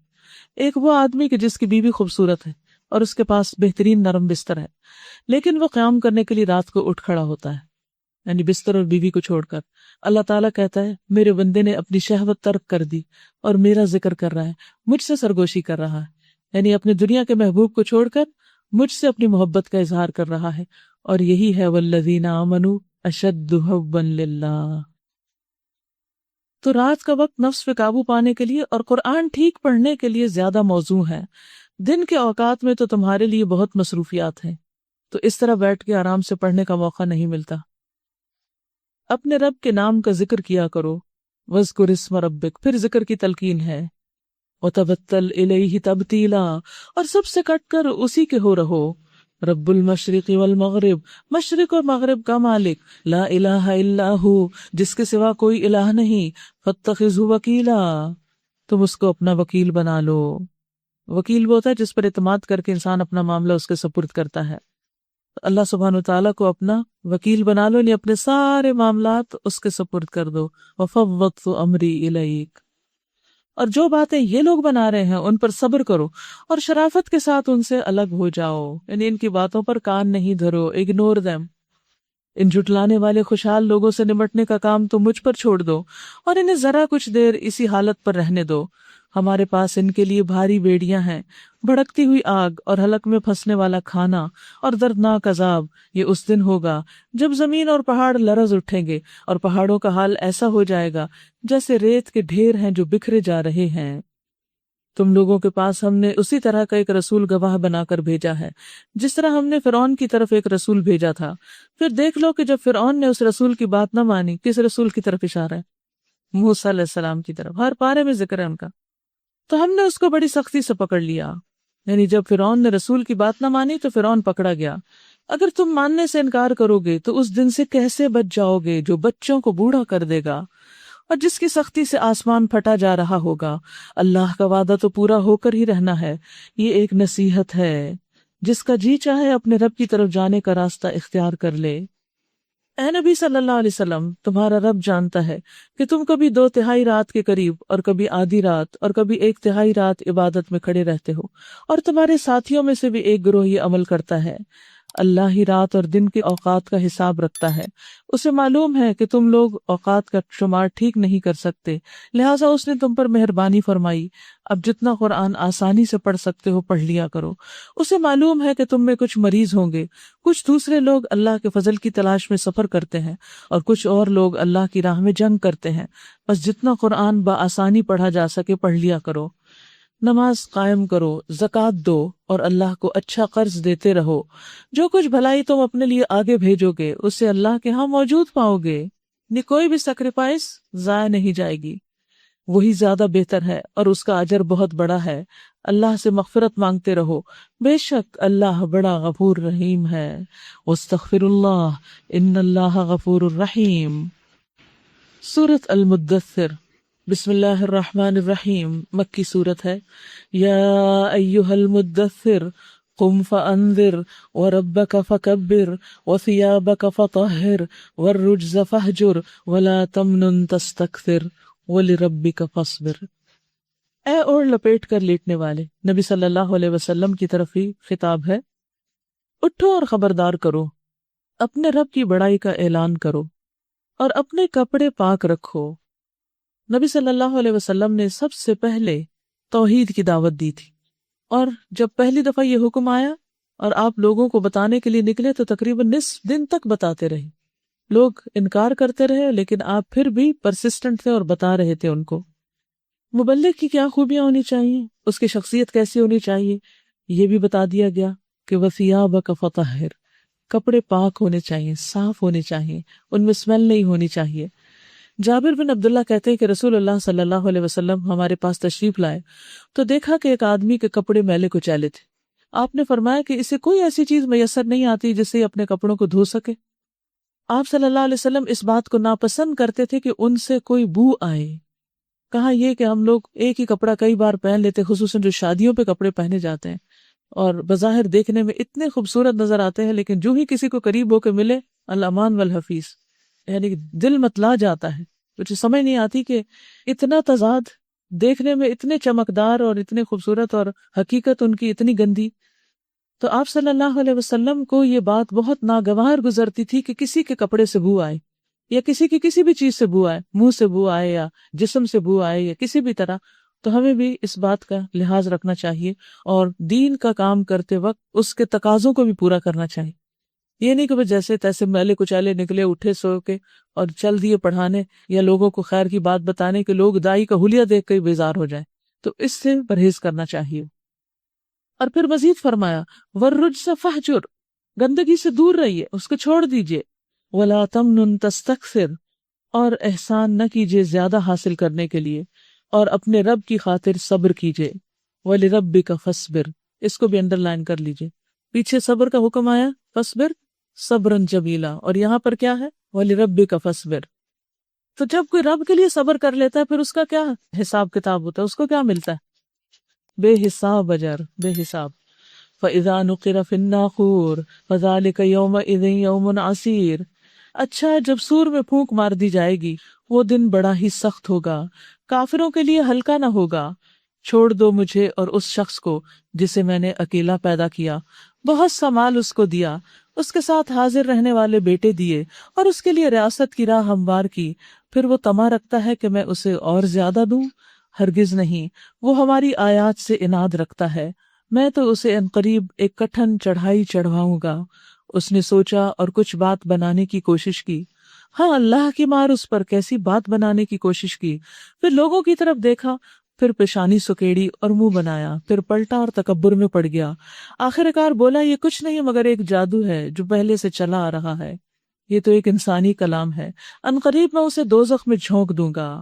تم کیا جانو کہ وہ دوزخ ہے کیا، جو نہ باقی رکھے نہ چھوڑے، کھال جھلس دینے والی 19 کارکن اس پر مقرر ہیں۔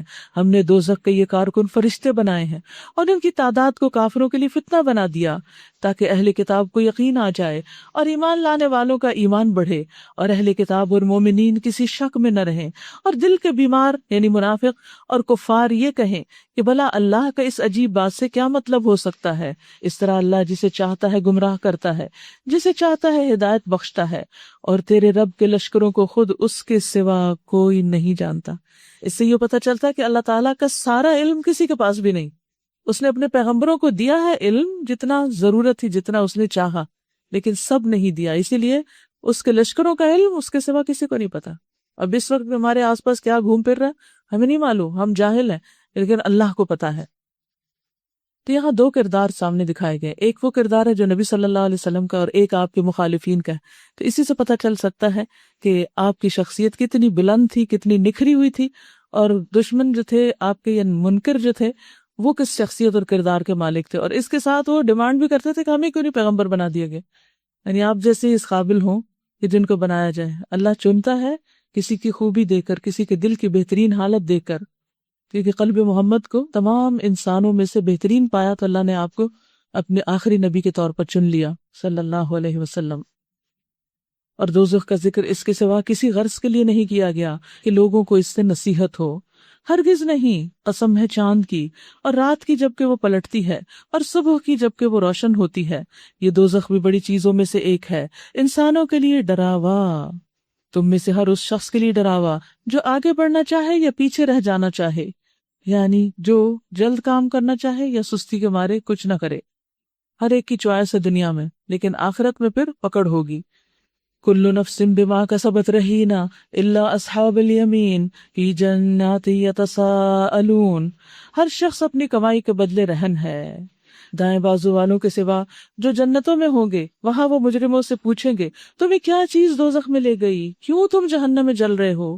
ذرا جواب کو انڈر لائن کیجیے، قالوا لم نک من المصلین ولم نک نطعم المسکین وکننا نخوض مع الخائضین، وہ کہیں گے ہم نماز پڑھنے والوں میں سے نہ تھے، مسکین کو کھانا نہیں کھلاتے تھے، اور حق کے خلاف باتیں بنانے والوں کے ساتھ مل کر ہم بھی باتیں بنانے لگتے تھے۔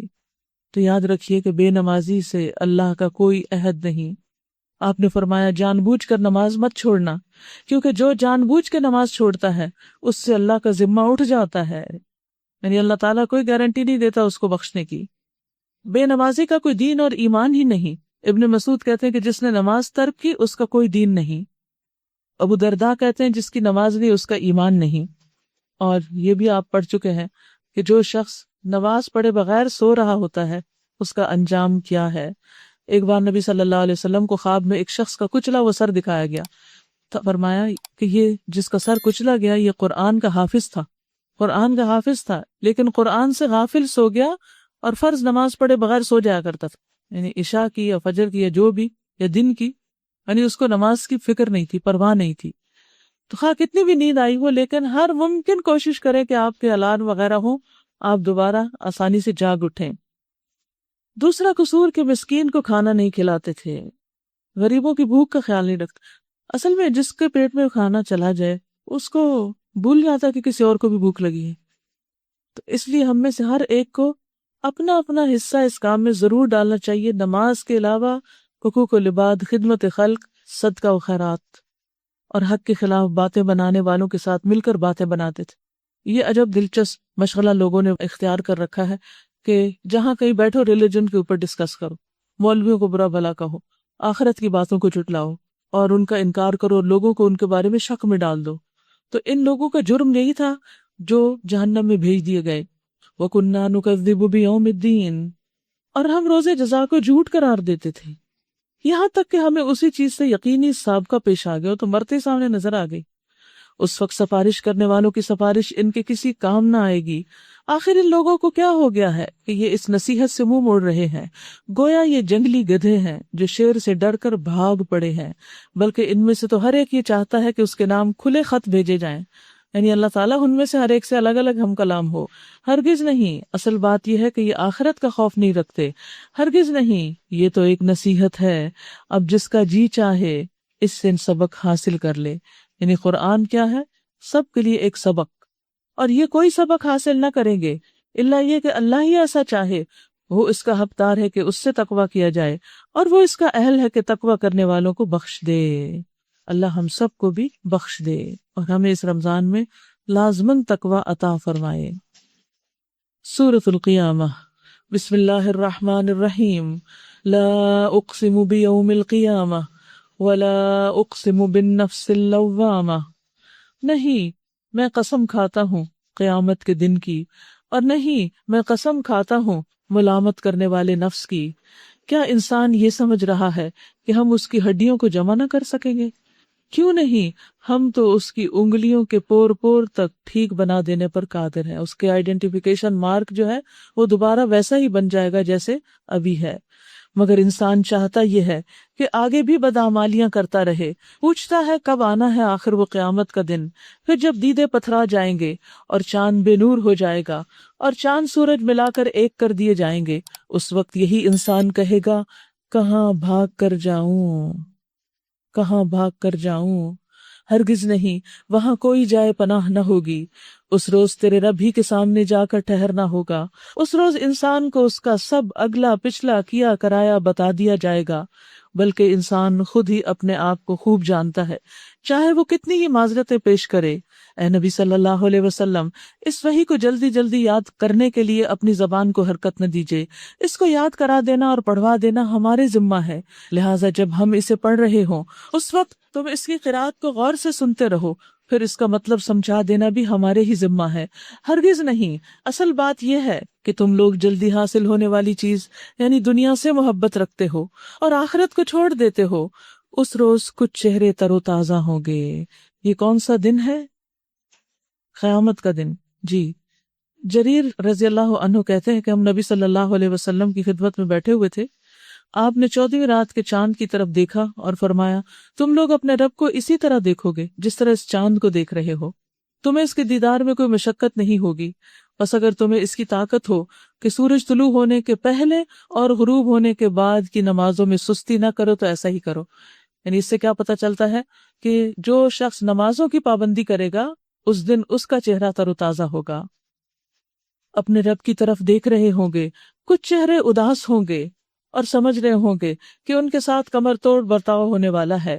ہرگز نہیں، جب جان حلق تک پہنچ جائے گی اور کہا جائے گا کہ ہے کوئی جھاڑ پھونک کرنے والا، اور آدمی سمجھ لے گا کہ یہ دنیا سے جدائی کا وقت ہے اور پنڈلی سے پنڈلی جڑ جائے گی، وہ دن ہوگا تیرے رب کی طرف روانگی کا۔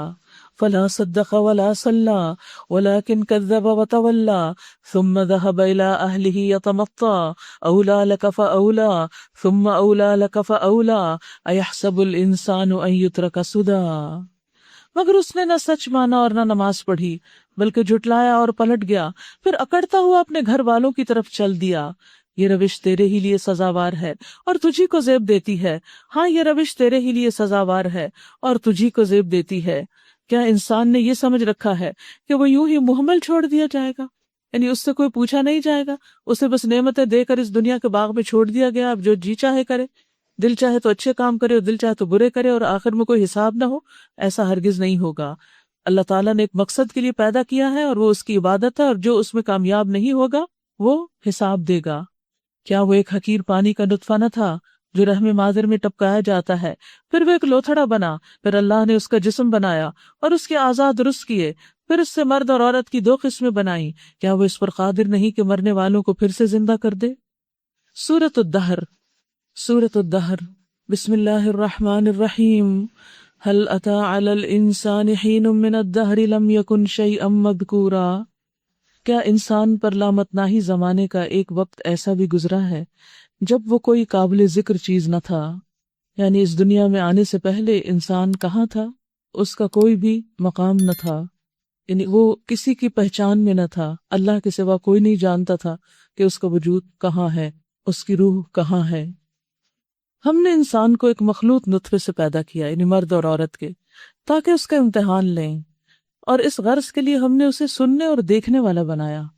یعنی جو ہمیں فیکلٹیز ملی ہیں دیکھنے کی، سننے کی، یہ بیکار میں نہیں ملی، یہ اللہ نے کسی مقصد کے تحت بنائی ہیں، تاکہ ہم کائنات میں غور و فکر کریں، تاکہ ہم ہر چیز سے کوئی سبق لیں، عبرت پکڑیں اور اپنے رب تک پہنچیں۔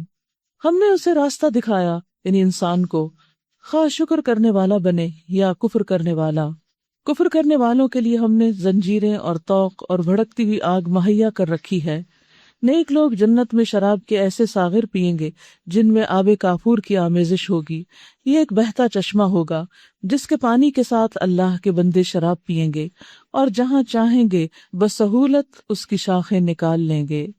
یہ وہ لوگ ہوں گے جو دنیا میں نظر پوری کرتے ہیں، یعنی اللہ کے نام پر جب کچھ کرنے کا وعدہ کرتے ہیں تو اسے نبھاتے ہیں، جیسے صحابہ نے نبھایا، منہم من قضا نحبہ ومنہم من ینتظر۔ اور اس دن سے ڈرتے ہیں جس کی آفت ہر طرف پھیلی ہوئی ہوگی، یعنی قیامت ایک بہت وسیع پیمانے پر آنے والا دن ہے اور جس میں طرح طرح کی مشکلات ہیں۔ اور اللہ کی محبت میں مسکین اور یتیم اور قیدی کو کھانا کھلاتے ہیں۔ اسی آیت کے تحت ہم نے یہ جو رمضان راشن کا پروگرام شروع کیا تھا کہ ہم انڈیویجولی الگ الگ اپنے اپنے طور پر کرتے ہوئے سستی کا شکار ہو جاتے ہیں۔ بعض اوقات ہمارے ہمسائیگی میں، پڑوس میں کوئی غریب ہوتا نہیں یا ہم دے نہیں پاتے، تو چونکہ کھانا کھلانا جنت میں لے جانے والے کاموں میں سے ہے، تو اس لیے کوئی نہ کوئی ایسا کام شروع کرنا چاہیے کہ جس سے زیادہ لوگوں تک خیر پہنچ جائے اور زیادہ سے زیادہ لوگ اس خیر میں حصہ ڈال سکیں۔ خواہ کوئی ایک 5 روپے کے ساتھ ہی کیوں نہ حصہ ڈالے، تو اس کا حصہ بھی اس میں چلا جائے، اور وہ بھی اس آیت کے مصداق اللہ سبحانہ تعالیٰ کے اس حکم پر عمل کر سکے۔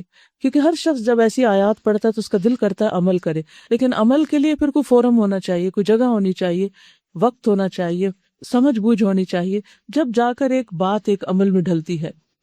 وَيُطْعِمُونَ الطَّعَامَ عَلَىٰ حُبِّهِ مِسْكِينًا وَيَتِيمًا وَأَسِيرًا، اور ان کو کھلا کر کیا کہتے ہیں؟ انما نطعمکم لوجہ اللہ لا نرید منکم جزاء ولا شکورا، ہم تمہیں صرف اللہ کی خاطر کھلا رہے ہیں، ہم تم سے نہ کوئی بدلہ چاہتے ہیں نہ شکریہ چاہتے ہیں۔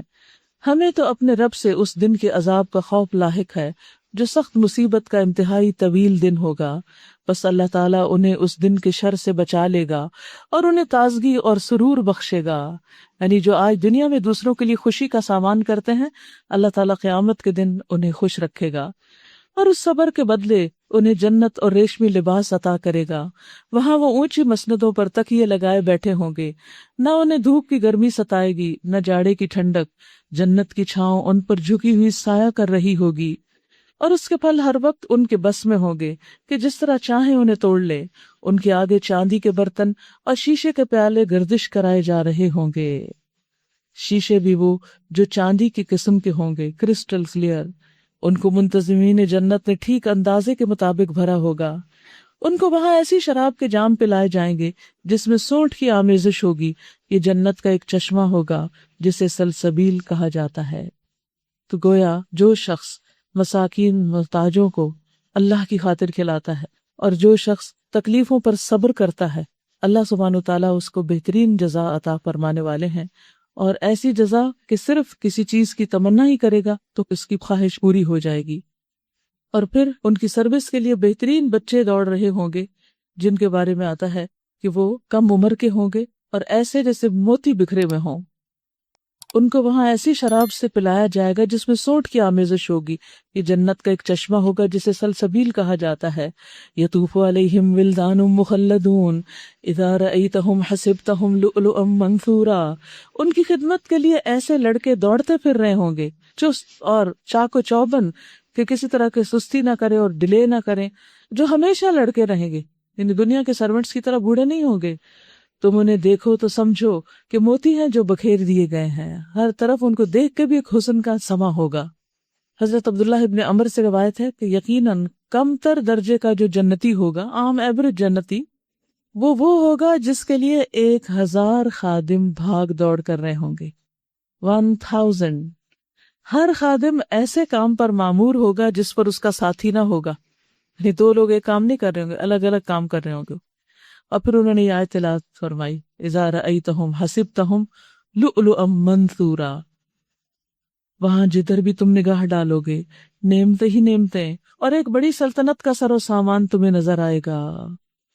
ان کے اوپر باریک ریشم کے سبز لباس اور اطلس و دیبا کے کپڑے ہوں گے، ان کو چاندی کے کنگن پہنائے جائیں گے، اور ان کا رب ان کو نہایت پاکیزہ شراب پلائے گا۔ یہ ہے تمہاری جزا اور تمہاری کارگزاری قابل قدر ٹھہری، یعنی ہر لحاظ سے ان کو سجایا بنایا جائے گا، ہر نعمت جس کی وہ خواہش کریں گے ان کے لیے موجود ہوگی۔ اور آخر میں بتایا کیا جائے گا، ان ھذا کان لکم جزاء وکان سعیکم مشکورا، یہ تو تمہاری کوشش کا بدلہ ہے، تو سستی چھوڑ دینی چاہیے اور اچھے اچھے کاموں کے لیے محنت کرنی چاہیے، بھاگ دوڑ کرنی چاہیے۔ انا نحن نزلنا علیک القرآن تنزیلا، اے نبی صلی اللہ علیہ وسلم، ہم نے ہی تم پر یہ قرآن تھوڑا تھوڑا کر کے نازل کیا ہے، لہٰذا تم اپنے رب کے حکم پر صبر کرو اور ان میں سے کسی بدعمل یا منکر حق کی بات نہ مانو۔ وَاذْكُرِ اسْمَ رَبِّكَ بُكْرَةً وَأَصِيلًا، اپنے رب کا نام صبح و شام یاد کرو، ذکر ذکر ذکر۔ رات کو بھی اس کے حضور سجدہ ریز ہو اور رات کے طویل اوقات میں اس کی تسبیح کرتے رہو۔ إِنَّ هَؤُلَاءِ يُحِبُّونَ الْعَاجِلَةَ وَيَذَرُونَ وَرَاءَهُمْ يَوْمًا ثَقِيلًا، یہ لوگ تو جلد حاصل ہونے والی چیز دنیا سے محبت رکھتے ہیں اور آگے جو بھاری دن آنے والا ہے اسے نظر انداز کر دیتے ہیں۔ ہم نے ہی ان کو پیدا کیا ہے اور ان کے جوڑ بند مضبوط کیے ہیں، اور ہم جب چاہیں ان کی شکلوں کو بدل کر رکھ دیں۔ ان هذه تذکرہ، یہ ایک نصیحت ہے، فمن شاء اتخذ الی ربہ سبیلا، اب جس کا جی چاہے اپنے رب کی طرف جانے کا راستہ اختیار کر لے، اور تمہارے چاہنے سے کچھ نہیں ہوتا جب تک اللہ نہ چاہے، یقیناً اللہ بڑا علیم اور حکیم ہے۔ یدخل من یشاء فی رحمتہ والظالمین اعد لهم عذابا علیما، اپنی رحمت میں جس کو چاہتا ہے داخل کرتا ہے، اور ظالموں کے لیے اس نے دردناک عذاب تیار کر رکھا ہے۔ تو پھر دعوت کس چیز کی دی جا رہی ہے؟ کچھ کرنے کی۔ سورۃ المرسلات، یہ آخری سورت ہے جو نبی صلی اللہ علیہ وسلم نے اپنے وفات سے پہلے نماز مغرب میں پڑھائی تھی، سورۃ المرسلات۔ عبداللہ بن عباس کہتے ہیں کہ ان کی اماں ام فضل نے انہیں والمرسلات عرفا پڑھتے ہوئے سنا، کہا اے بیٹے تم نے اس سورت کی تلاوت کر کے مجھے یاد دلا دیا، یہ وہ آخری سورت ہے جو میں نے رسول اللہ صلی اللہ علیہ وسلم سے سنی تھی، آپ یہ سورت مغرب کی نماز میں پڑھا رہے تھے۔ شروع کرتی ہوں اللہ کے نام سے جو بے انتہا مہربان نہایت رحم فرمانے والا ہے۔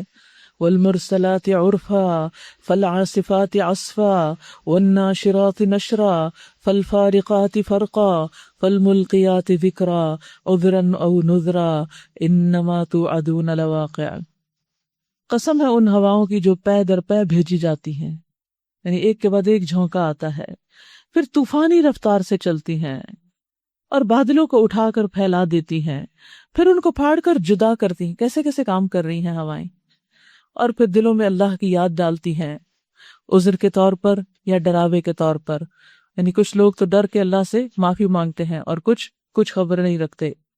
جس چیز کا تم سے وعدہ کیا جا رہا ہے وہ ضرور واقع ہونے والی ہے، یعنی قیامت۔ جس رب نے ایک ہوا جیسی چیز کو اتنی قوت بخشی ہے تو وہ رب قیامت کے لانے پر پوری طرح قادر ہے۔ کیسی ہوگی قیامت؟ وَإِذَا النُّجُومُ طُمِسَتْ وَإِذَا السَّمَاءُ فُرِجَتْ وَإِذَا الْجِبَالُ نُصِفَتْ، جب ستارے ماند پڑ جائیں گے، آسمان پھاڑ دیا جائے گا، پہاڑ دھنک ڈالے جائیں گے، اللہ اکبر، اتنے مضبوط جمے ہوئے پہاڑ دھنک جائیں گے، روئی کے گالوں کی طرح ہو جائیں گے، اور رسولوں کی حاضری کا وقت آ پہنچے گا، اس روز وہ چیز واقع ہو جائے گی۔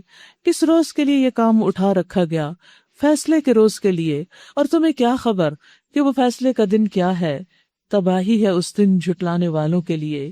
الم نہلک الاولین ثم نتبعہم الآخرین کذالک نفعل بالمجرمین ویل یومئذ للمکذبین.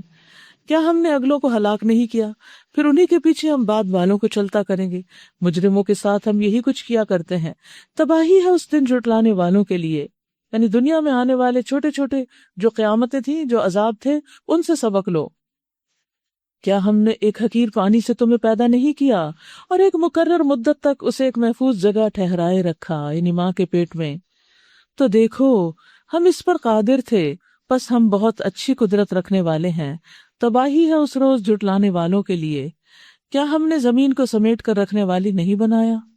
ہر چیز اسی کے اوپر ہو رہی ہے، زندوں کے لیے بھی اور مردوں کے لیے بھی.